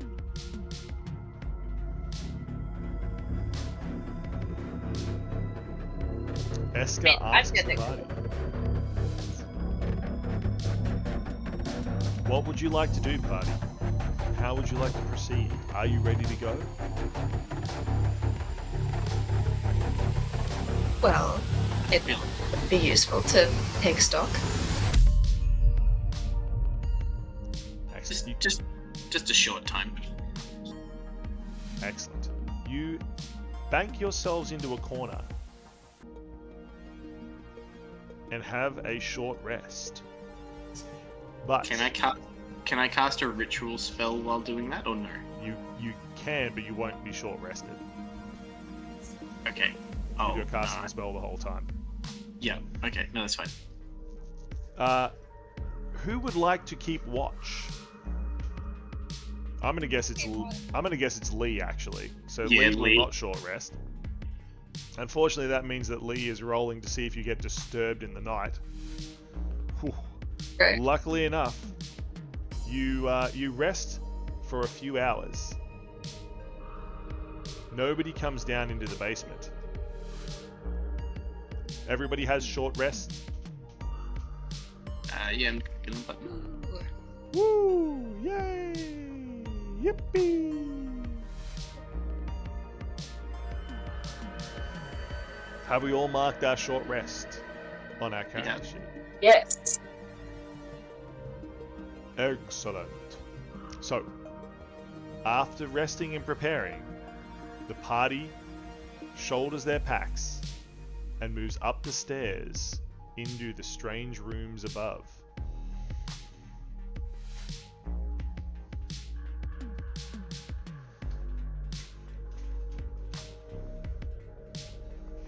I'd be stealthily moving.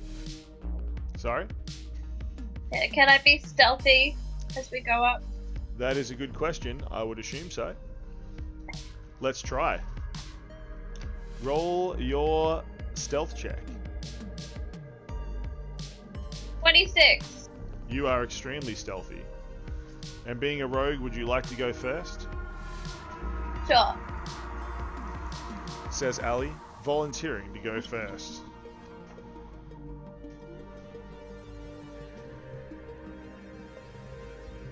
Ali. You are the first to head up the stairs, stealthily moving around. You find yourself in a room glowing with dark red crystals. A strange red mist fills the entire area. It looks extremely spooky. Something is off here. And you see around the outskirts of the room, unconscious,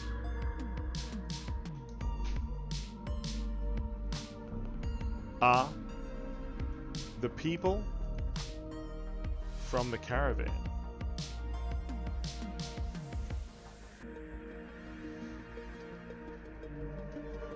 Excellent. I don't mean to brag, but I do have bubble tea. Oh, what? Special delivery! I want bubble tea.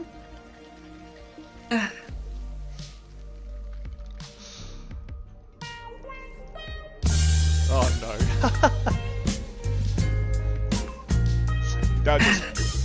That music, that sexy music can only mean grim. Welcome in, sir. So, Ali, as you move up, you see the unconscious bodies of the people from the wagon laying against the walls around the room. On the far side, there is obviously a staircase that goes up higher. There appears to be nothing else moving but the strange red mist in the room. No suspicious shadows I should be concerned about. Roll perception. What do you see?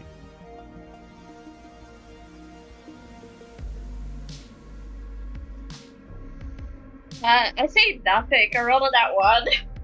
Oh no! The room appears to be completely empty, apart from the people around the outside. You feel safe to move in.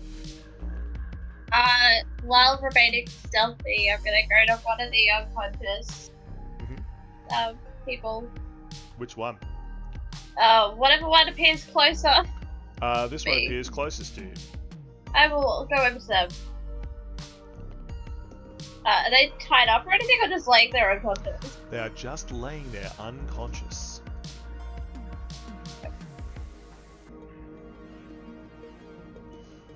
Can I try waking them up? You can. What would you like to do to try to wake them up? Just shake them a bit. Excellent.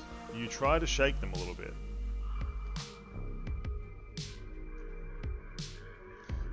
Shaking them back and forth, trying to wake them up, trying to remain stealthy while doing so. Suddenly, they float up into the air, almost like they are possessed. Again, the one next to them, same thing. And then all around the room, the bodies float up.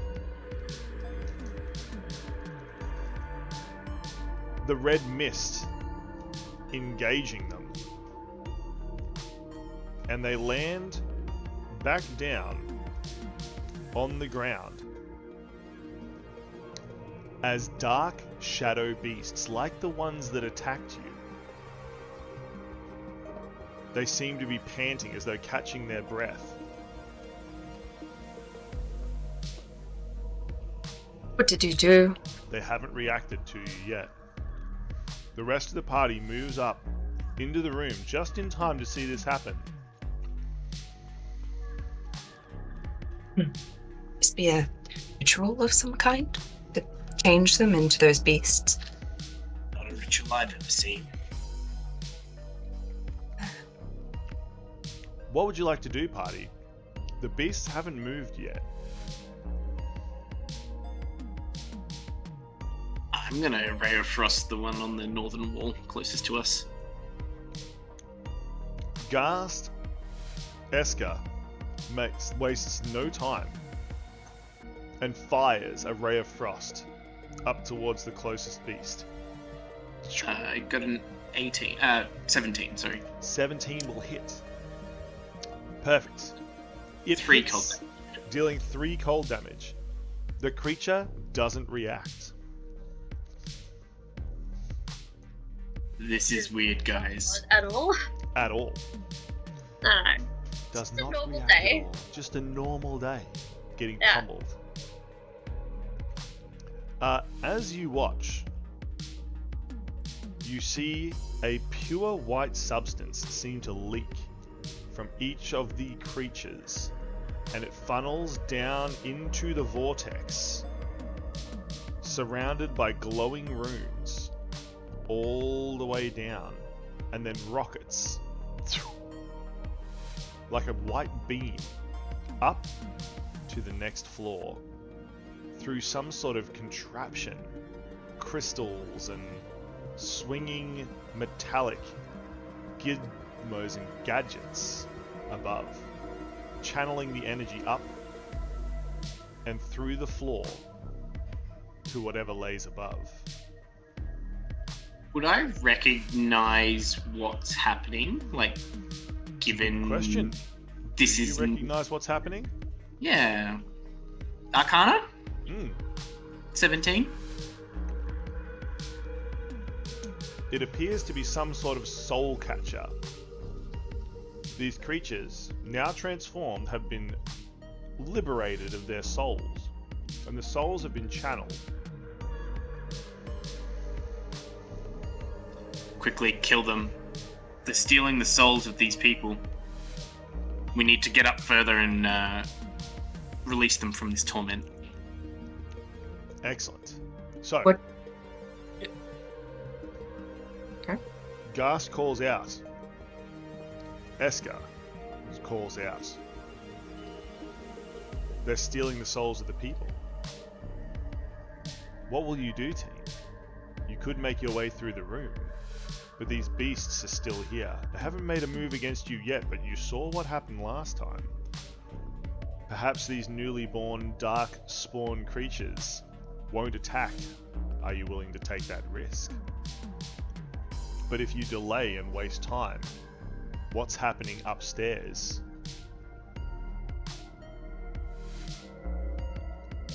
The party looks at each other. What do you think we should do? I'm unsure. Says Eska.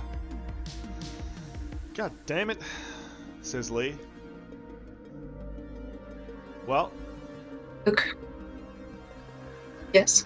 these beasts ain't did nothing yet. I reckon we get upstairs and talk to the management.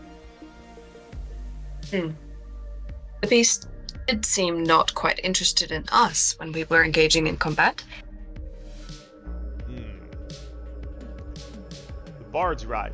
So, we should take our chances.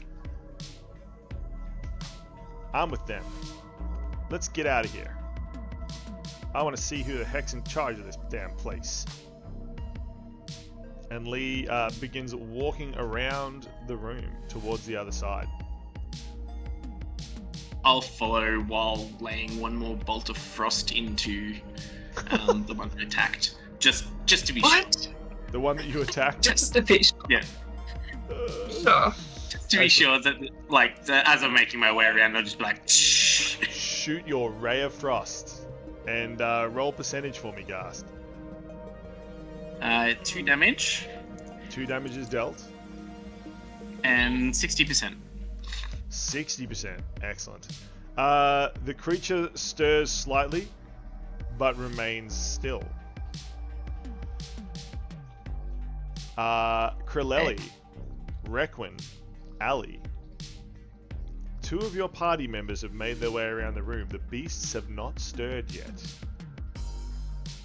What would you like to do? Ali is seeming to have some sort of electric reaction in this room, so she'd like to leave it. Yeah. And I'm gonna temporarily leave. I just have to refill my water bottle. Not a problem. Ali moves forward, Yes. joining Lee and Eska as they make their way towards the stairs. Lee motions silently for all the rest of you to make your way across the room quickly, pointing up the stairs. Yes. Us two once more. Let's go. Which way would you like to go? Does not matter to me. Cool. Roll your percentage as you make your way across the room. Yay. That is a 43. You make your way across the room unscathed. One of the creatures twitches in your direction, but does not move. Krilleli,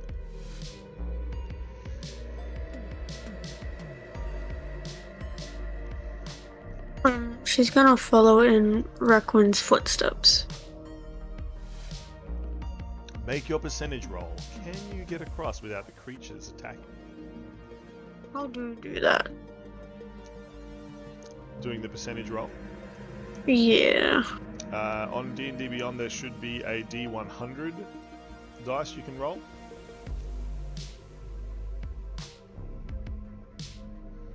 Ah, I found it. Okay. It's 62. 62. The entire party makes their way across unscathed. The creatures, as you look back, some of them twitch in place, but none of them attack. And you make your way upstairs.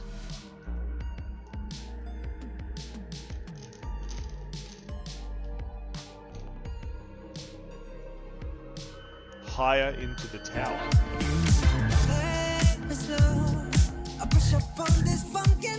Ooh, Schmexy Baby's here. Welcome in.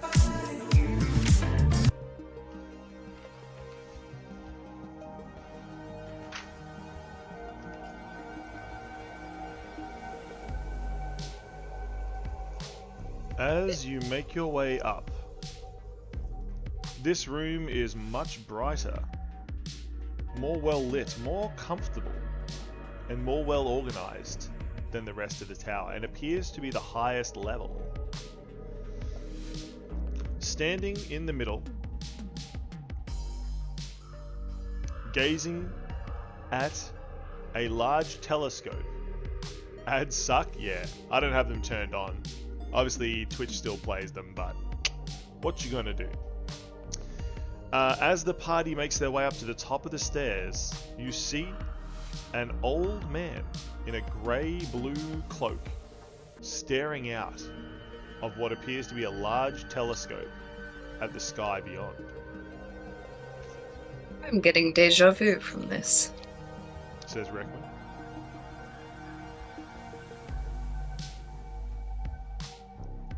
Hello. She will call out to whoever this is. Reckman moves forward and calls out. The strange man turns around. Long beard, white. Hair, white. Although he doesn't appear to be of advanced age, he appears to be almost ageless. Oh, welcome. And, who are you? Says the old man, pointing to the entire party. That's a great question. I've been asking myself the same thing. Oh, fascinating. And how, per se, did you get into my tower? Well, we followed your damned creatures that stole the wagon train that we were protecting. Oh, stole. Such a harsh word. I'm merely borrowing the raw materials I need for my research. This is far more important than any peasants. I will, hold a ice knife floating around my hand. Now, no need to get grumpy. Here. See.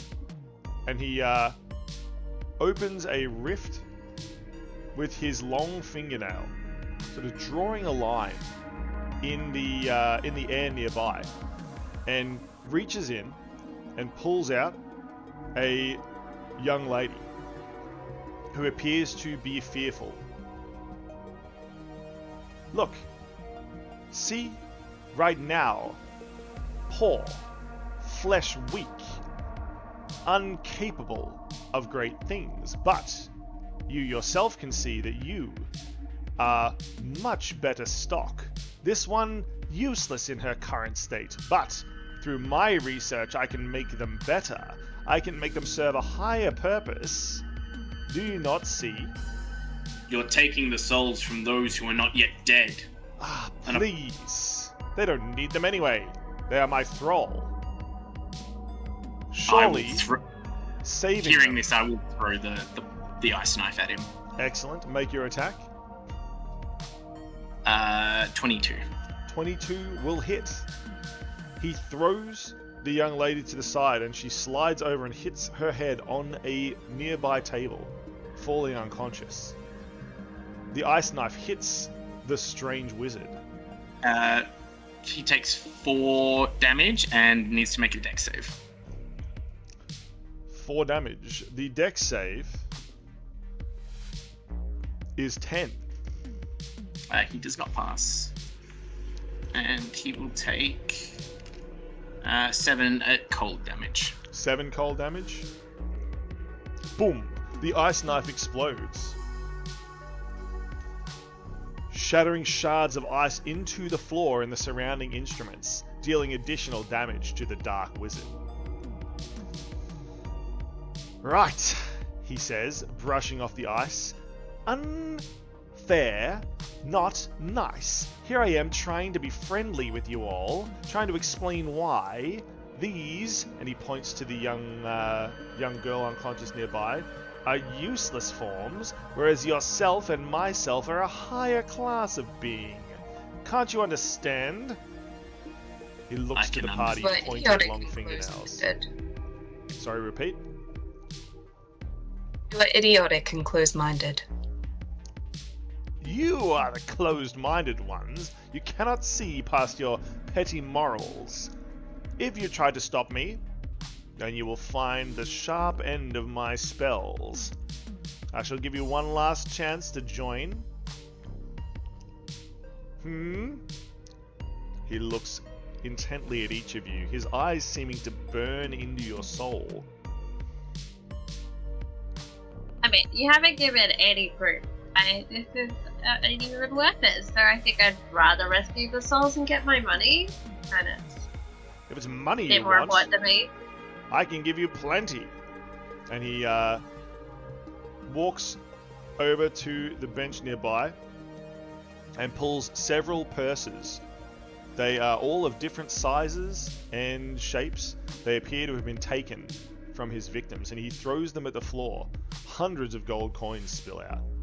Take it. If money is all you care about, then leave me. And he reaches to pick up the young lady again. As he reaches down, I'll cast a ray of frost at him. Excellent.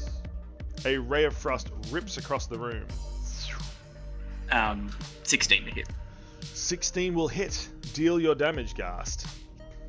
The Necromancer, protector of the innocents.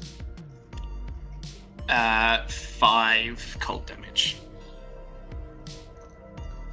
Just weeks earlier, you never would have imagined yourself protecting someone you didn't know, Esker, but now you find it is natural to do so. Firing your ray of frost, you hit the wizard. He shakes off the frost and ice. His face cut in several places. Right! If it's war you want, then war you shall get!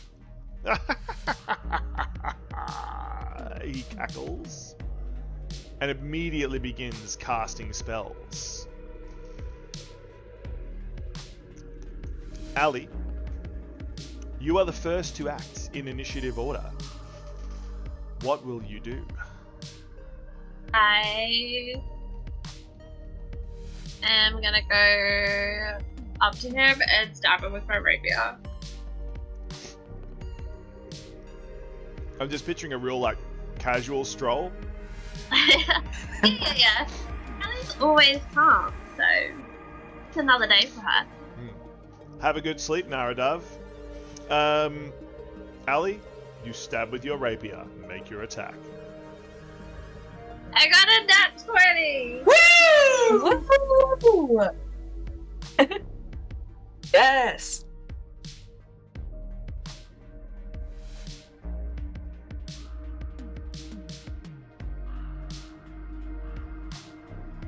I'm really confused about my damage. Wait. What'd you roll? I'm trying to work out why it had me roll 2d8. Oh, okay, never mind. It automatically does that. Yeah. It's 14!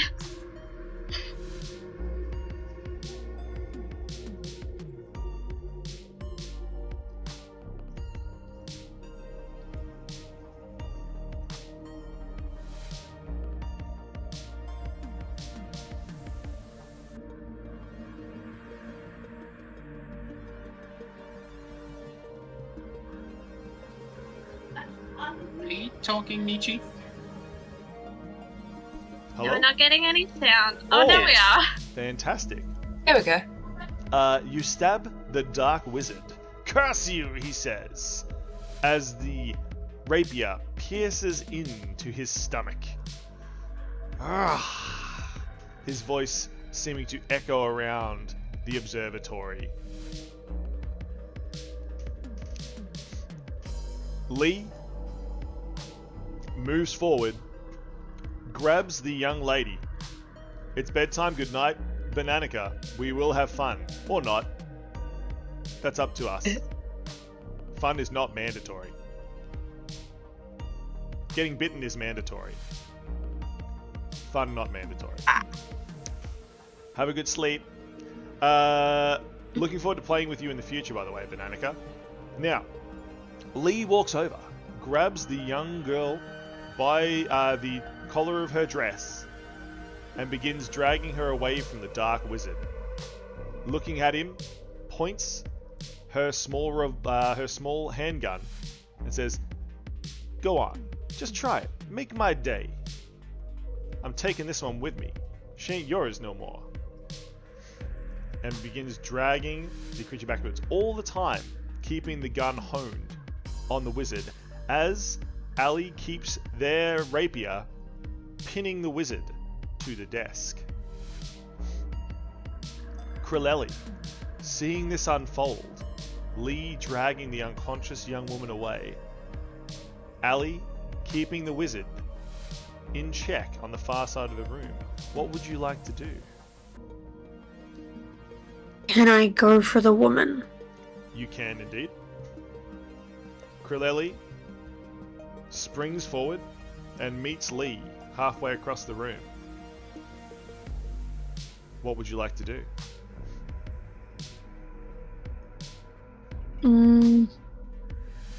Is she hurt in any way? She does appear to be mildly injured, perhaps under some sort of enchantment, and also unconscious currently, after taking a nasty knock to the head.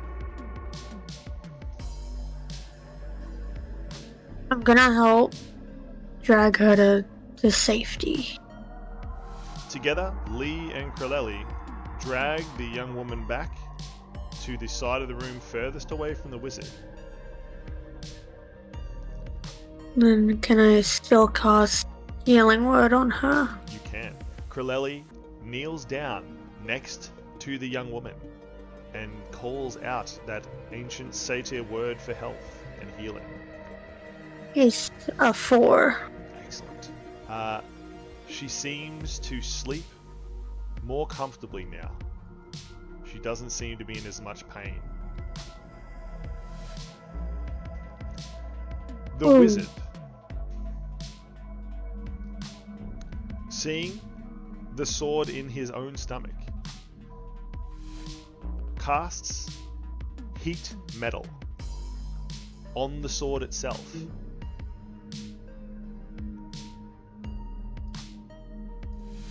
So,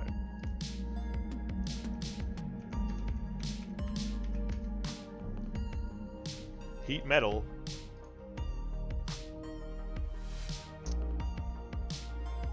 can you please make a Constitution saving throw? Please, Ali.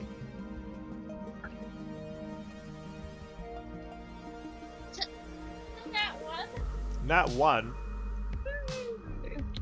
Wow.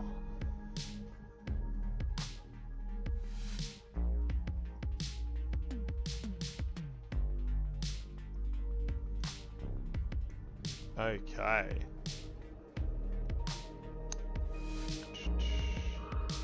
So, unfortunately, Ali, you take 9 fire damage. Unless you want to drop your rapier. I mean, I feel like as a reaction, I would drop my rapier. Mm-hmm. Do I still take the damage though? You still take the damage. Yeah. But you can now drop the object. If you don't, you have disadvantage on attack rolls and ability checks until the start of your next turn. I'm definitely going to drop the rapier. Excellent. Letting go of the rapier, the wizard also takes the 9 damage. As you can see, the rapier is searing his own flesh. He laughs maniacally at you. As you take a step back, your rapier still sticking out of him. Your pathetic attacks can't stop me.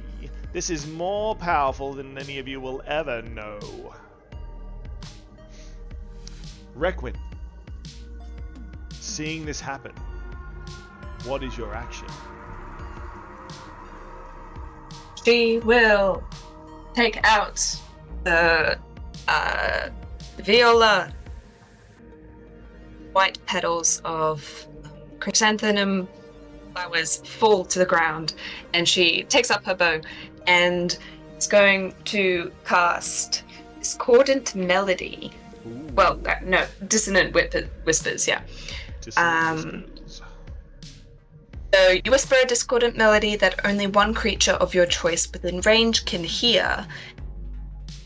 The target must make a wisdom saving throw. Perfect. And she's like going to whisper like a voice sort of melodic with, I don't particularly like experiments with immoral intentions. True. If anyone's read the backstory. There it is. DC? It's 14. 14. I do not pass 14. I rolled a 5. Okay. Yeah. Okay, so you take 3d6 psychic damage and must immediately use its reaction to move as far as its speed allows away from you. Excellent. Deal your damage. Yeah. What do we got? Not bad. Okay, that is 9 psychic damage. 9 psychic damage. The wizard Yes, indeed. screams in pain. Something inhuman erupts from his body. And you feel the entire tower shake and rumble. Oh, I can do that. Shaking and rumbling. Suddenly, the floor gives way, and you all fall back into the strange room below.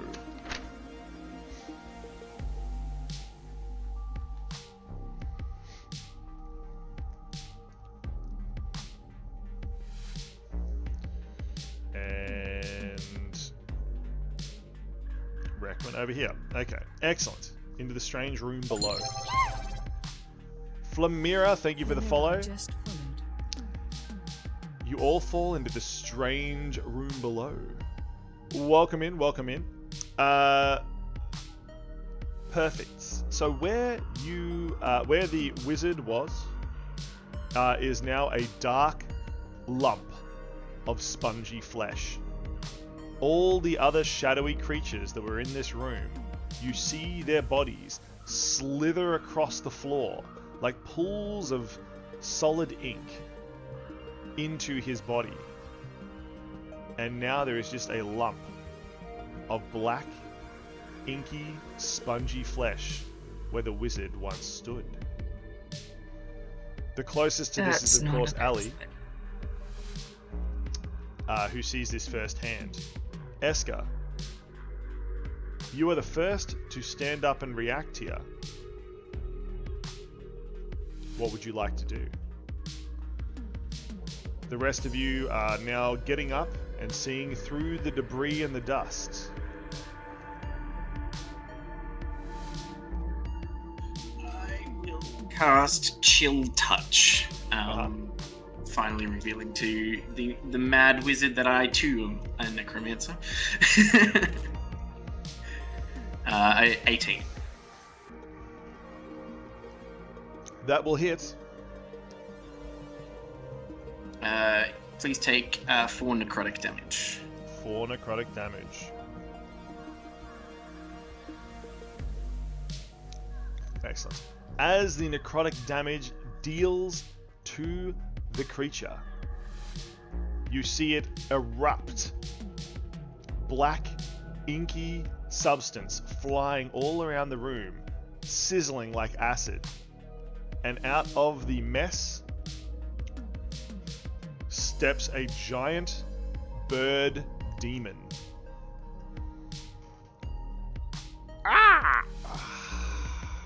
My final form is complete. Now you see me for who I truly am, and why you pitiful mortals will cower at my power in this dark tower. Trust me, you will be better off. The ends justify the means, however dark they may be. And he looks at the party with malice in his dark red eyes. Ali, you are next to act, and you are finding yourself standing up face to face with a towering demonic bird. What would you like to do? Well, I don't like being right next to her with not a lot of health, so I'm going to disengage, move away, and then shoot it with my bow. Excellent. Moving around, you fire with your bow. Make your attack. 25 to hit. 25 will definitely hit. That bird demon did not see that arrow coming. Shoo. It punctures into the creature's chest. Deal your damage. And damage. How much? 10. Excellent. 10 damage. Max damage. Max damage. Oh yeah. Let's go. So, the next is Lee. Lee pulls her gun from her shoulder You know what? I have just about enough of this here. Unacceptable. All I wanted was a nice trip through the forest. She aims Silver Sally the rifle and fires with a nat 20. Cool. Woo! You go, Lee. The rifle rings out in the room, dealing 22 damage in total. Holy crap, she punches. Yeah.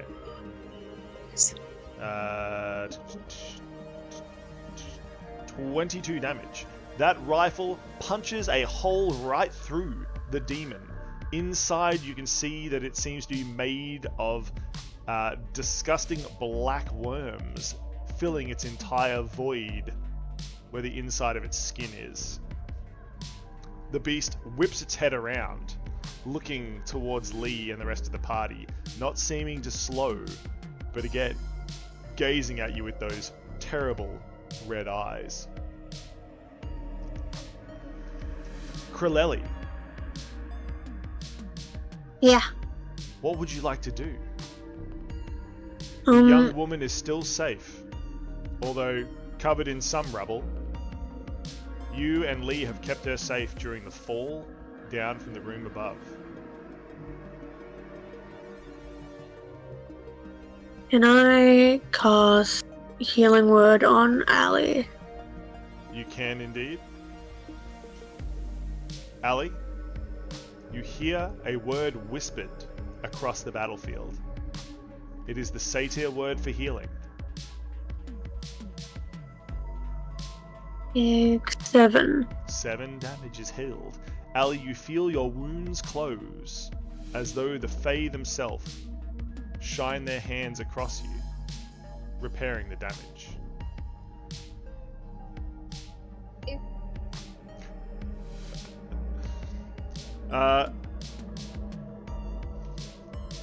The wizard, demon, bird thing flies forward and lands in the center of his dark soul trap. Suddenly, the entire room shakes again. Can everybody please roll a percentage dice? As dark magic erupts from every corner of the Dark Tower. 60. 60. 94. So let's go with Requin first. 94. Yep.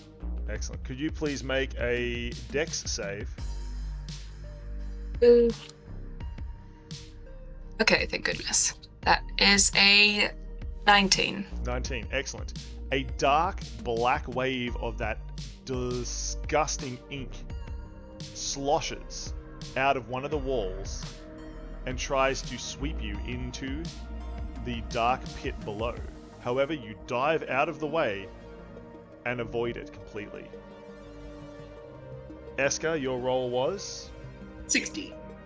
60. Please roll a Dex save, Eska. A large beam from the roof above, made of 30. stone, falls. Dirty 20.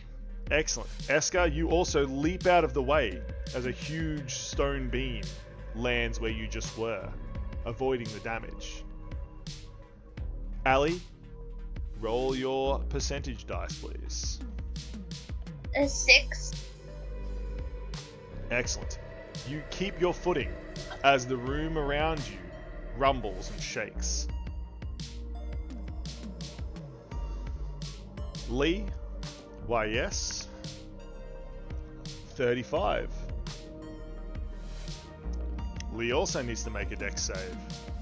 Lee will pass as another beam falls where Lee just was. She leaps out of the way. And Krilleli, please make your 79. percentage dice roll. Plus the 79. 79. Excellent. Please roll a Constitution save.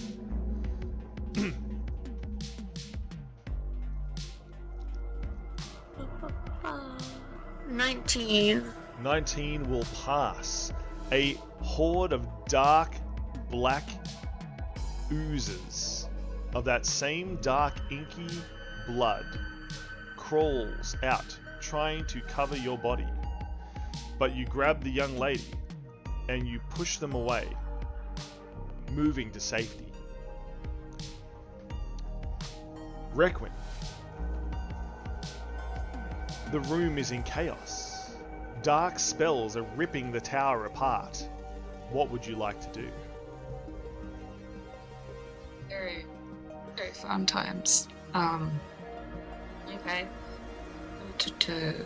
I'm going to use my viola once more Excellent. because I have like 4 charges left. So I'm going to use Moonbeam and on this bird demon creature thing.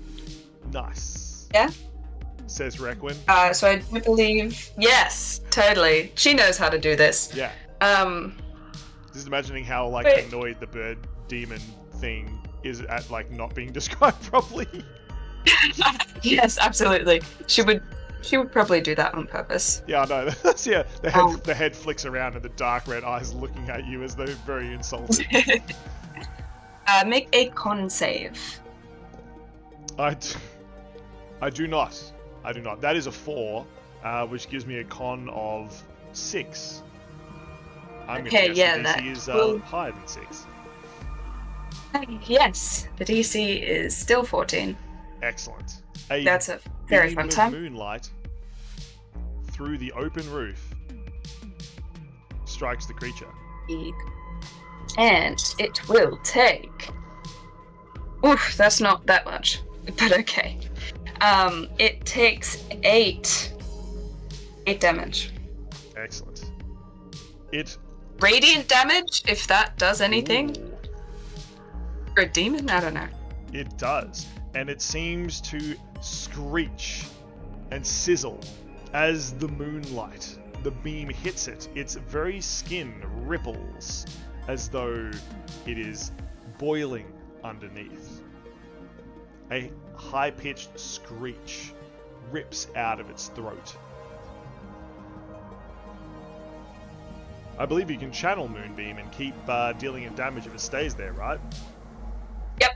Well played. You have targeted the nexus of its power. It can either stay there and do nexusy things and take damage, or leave and not take damage, but not be able to do nexusy things. Clever. That's like you planned it all along, right, Requin?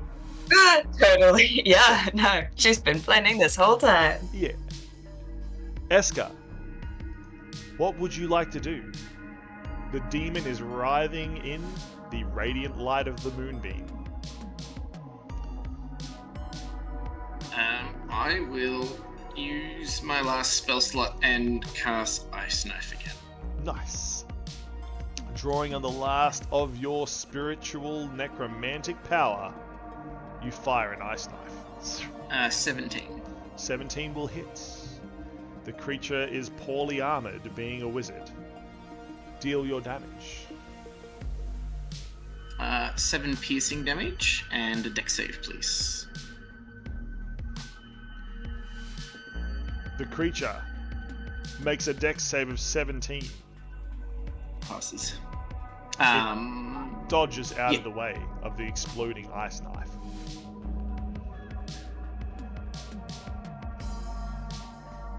Anything else you would like to do, Eska? I would like to stand on the other side of the lady that's unconscious. Excellent. Eska moves around to the other side of the unconscious young lady, keeping her safe. Ali, our resident rogue. I have got to shoot again. Excellent. Loading another arrow into your short bow, you fire towards the evil wizard. And I think that hits. I got an 8. 8 will not hit. Your arrow flies wide and pierces into the wooden pillar on the other side. It is kind of tree-shaped, so I understand. Lee, firing their rifle again. This time, will miss. The bullet shearing wide. Krilleli, it is your turn. What would you like to do?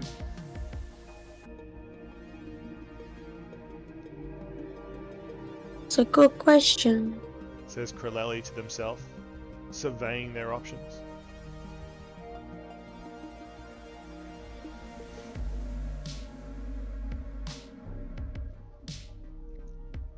How will you protect the party? How will you defeat this demonic wizard bird?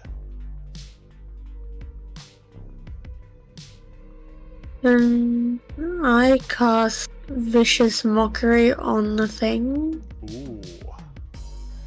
Making fun of its feathers, hey?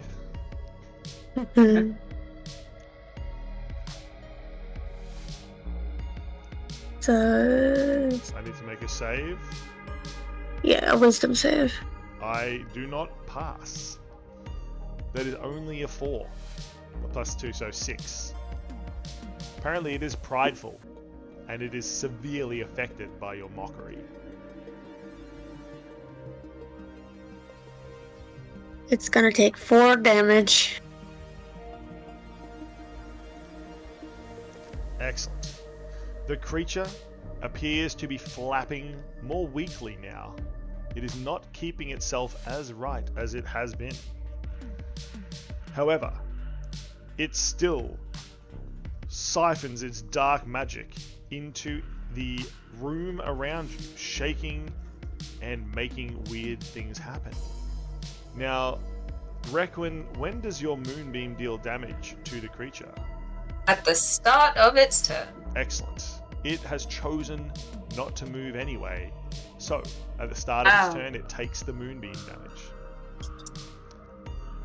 Yay. Yes. I rolled 9 on both things, so that's 18. 18? Good lord. Cook that chicken. She is very, very unhappy with this creature. Yeah, it does seem that way. Requin is channeling the moonbeams down as they destroy the bird, cooking more of its demonic flesh. And that was radiant damage as well, wasn't it? To 18. Yes. The creature screeches in pain, channeling the final elements of its dark power into the walls. Please, Requin, make a percentage roll. Okay. That is a 41. 41. Please roll a dexterity save as the floor beneath you gives way. This place is falling apart. Says Requin, casually, as the floor falls apart underneath them. That is a 13. 13 will not pass. Right. You take 8 damage as you Okay. fall. Beams. And the fall itself injuring you quite severely. Eska, roll percentage, please. I got a 2. 2. Excellent. You feel the room shake, Eska, but manage to hold your balance. Ali, roll your percentage. What kind of dark magic affects you? I got 60. 60? Yeah. Roll a dexterity save, please. A huge beam from above is falling towards you. 23. 23, you leap out of the way as the beam crashes where you just were. Lee. That's the wrong dice, Lee. 65. Oh.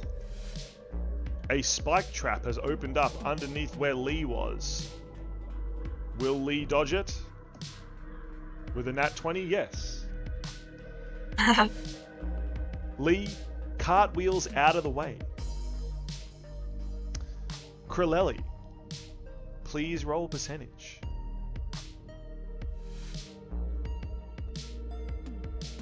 Ba, ba, ba. 60. 60. Please roll a dex save as a beam falls from the roof towards you. 7. 7? Excellent.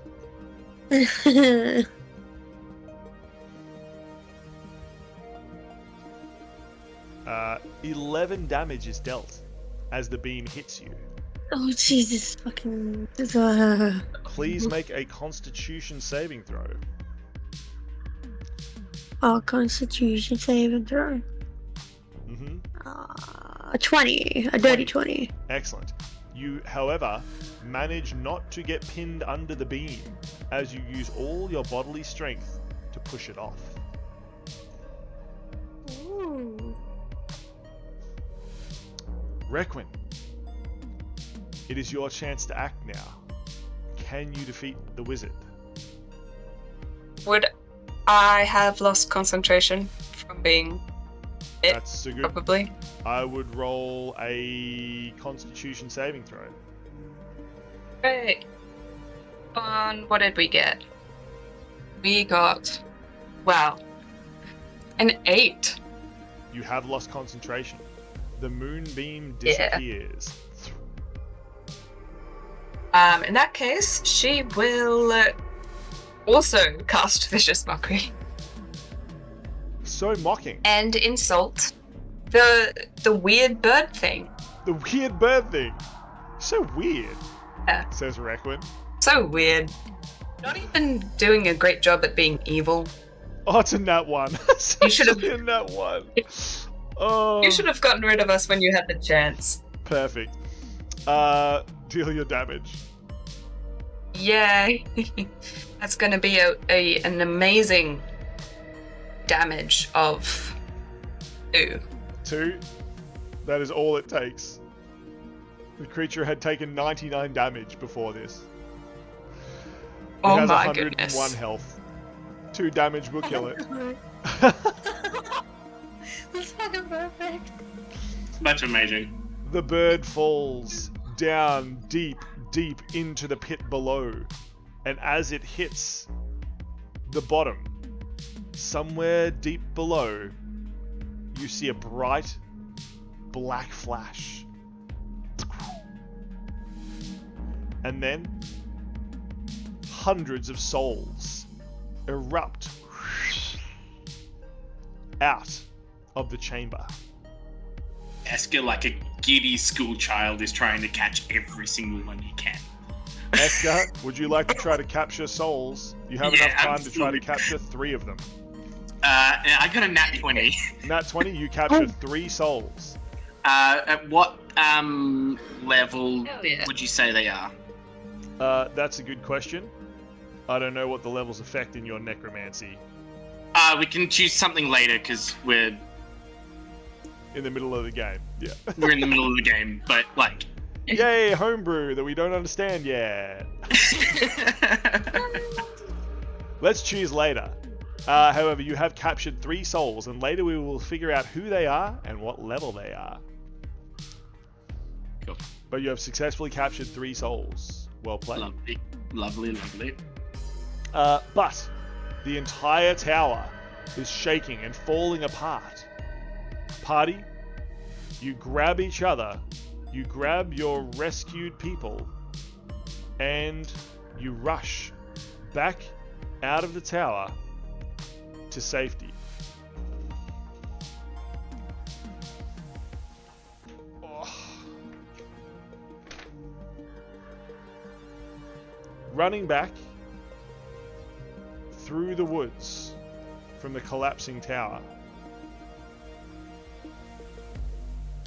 you find yourself safe away from it as you watch the last of its bricks collapse and huge cloud of dust and debris in the forest nearby. You've made it. I think I had this turned the other way last time. Yeah. That's better. The world's been turned upside down. See, I'm a funny dungeon master. I'm not cute. I'm funny and scary. So, Cute little teeths. there is no such thing as thieves until they bite you. So, team. You can, of course, and the players do, go back to the rubble and search for any survivors or anything interesting in the collapsed rubble. Let's start with our highest initiative roller, which was Ali. Can you roll, please? What am I rolling? The thunderstorm is starting? Cool. Roll an investigation or perception.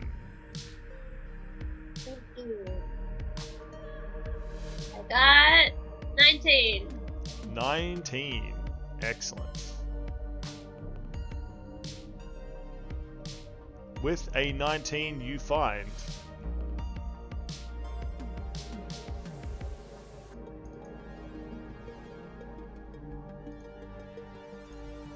a stash of coins. They're covered in blood. One of the coin purses that was left by a victim. It has 553 gold pieces in there.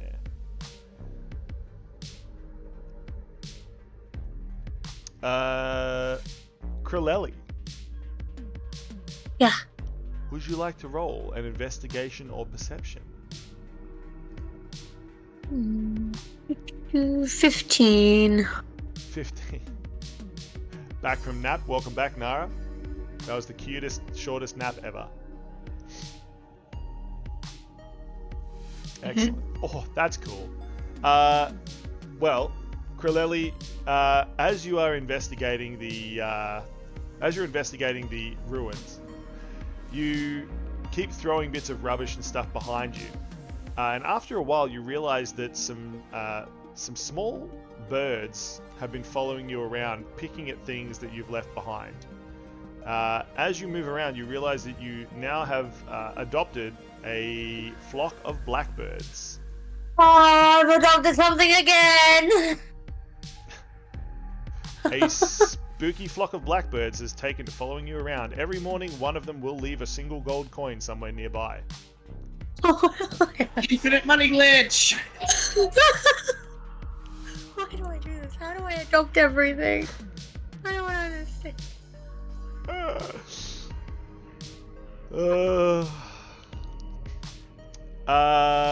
Next up was Requin. Please search around, Requin. What will you find?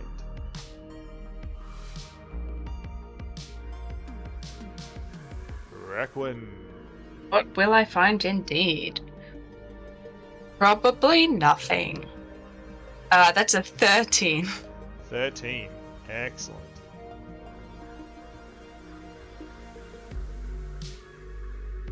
Thirteen.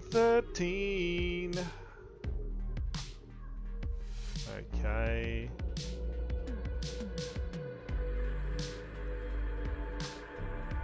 You find a non-magical seeing stone. Whenever you look through the hole in this stone, you can see things on the other side. Oh. Yeah. It's very cool. Useful. I thought so too. And Eska. Would you like to roll, please? I can certainly roll. I got a 15. 15. Nice.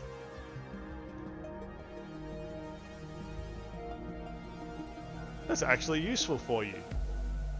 Well, what'd you get me? I believe it's real funny because like I've got this thing that kind of is like your lantern you already have. It is Last Gate, which is a lantern that seems to burn dim and soft blue case. Occasionally it flares up as a spirit passes on to the lands of the Silent Queen. Interesting. Yeah. So now you can tell when a soul leaves this world, it will flare up. So it's constantly flaring. Basically, yeah. You have So another light source. It's making me incredibly depressed just watching it just like burst every couple of seconds. And just like, Yeah. Damn it! I missed another one.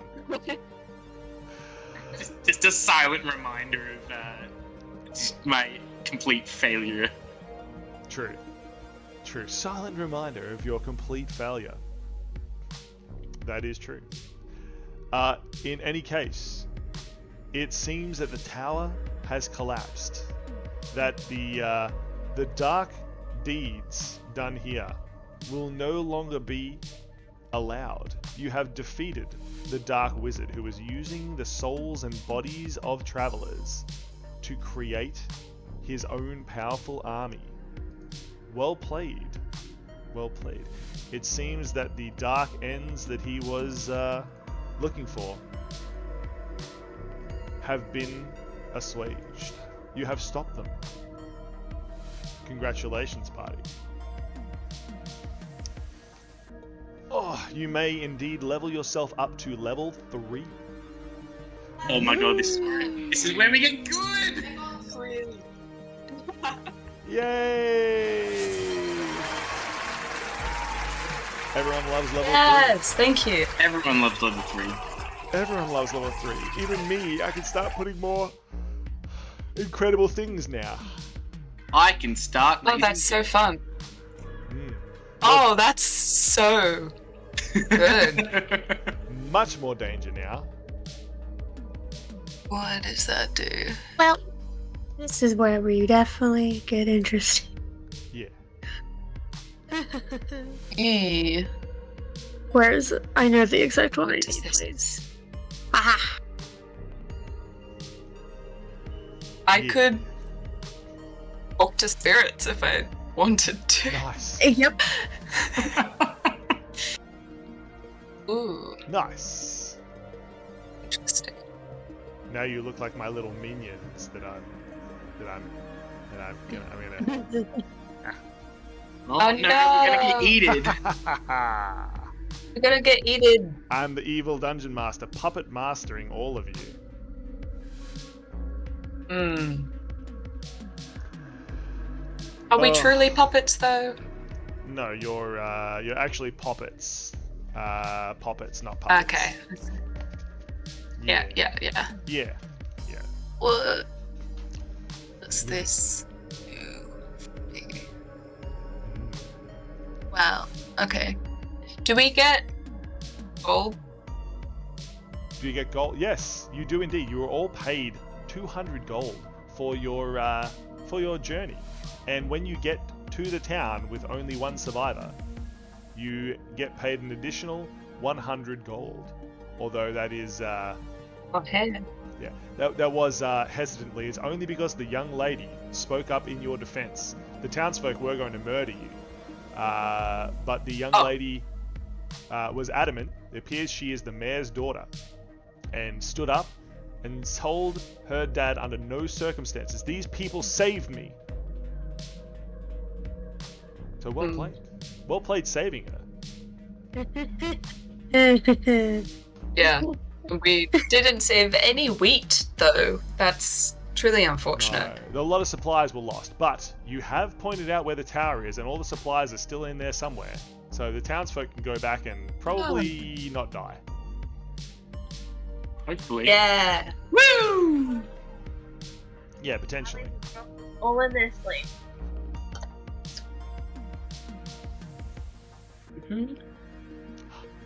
But well done. What? It's time to raid. Shocking, I know. If anyone actually is interested, I will be participating this afternoon in a different friends stream. Hold on, where is friend? Let me share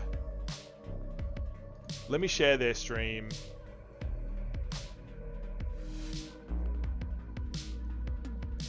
Let me share their stream.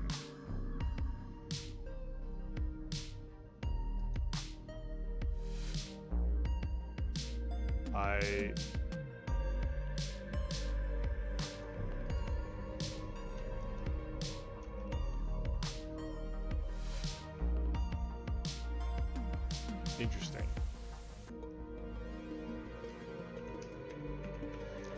Hey, Gus, do you know why I cannot find... Oh, he's now. Hang on. Let me get the link for you. He's just changing his name.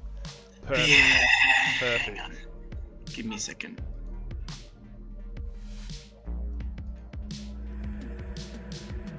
There you go.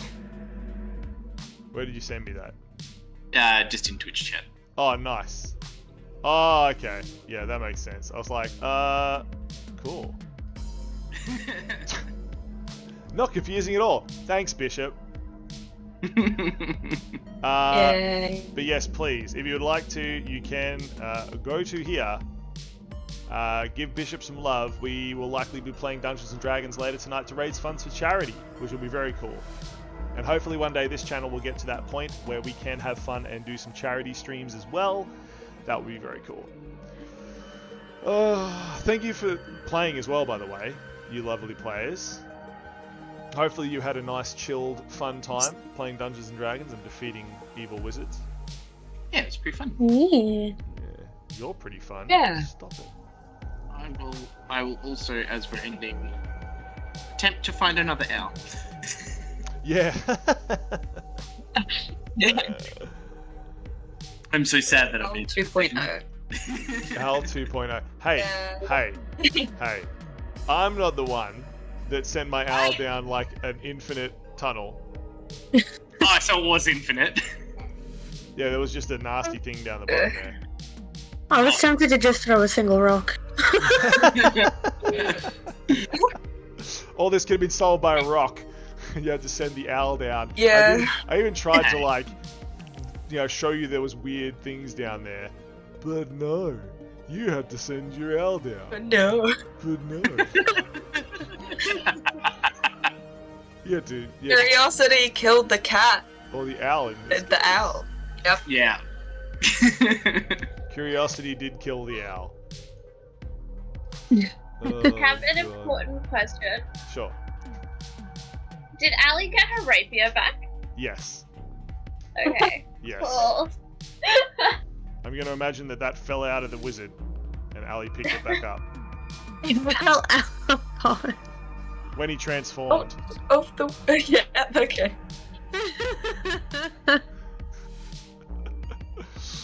Oh no. Okay. I think I'm gonna let my poor captive players go. My little puppets here that I'm puppeteering. I will let them go and do regular player things. Yeah, rip tank, exactly. Yes. No, it's going to be fun. Thank you so much for hanging out, Naradub. We will keep going. It will be a fun campaign. We'll hopefully have more people jumping in. I'm trying to recruit so I have like a whole group of people that can drop in and out when people are not available. But thank you for these four for coming along and hanging out this afternoon. You are legends. I think we go raid Down to Die. They are cool. Little Aussie D&D streamers. We should go give them some love. They're just setting up now, it seems. Yeah.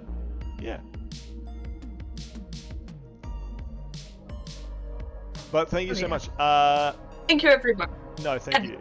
Excellent. Very fun. I'm really enjoying this. And we're trying to ramp up the production a little bit. I am getting minis made for everyone so we can have little minis for each character and some of the enemies and things, and it should be very good. Anyway, let's go raid Down to Die. They are streaming some D&D and it will be very fun. Bye. Yes. Bye everyone.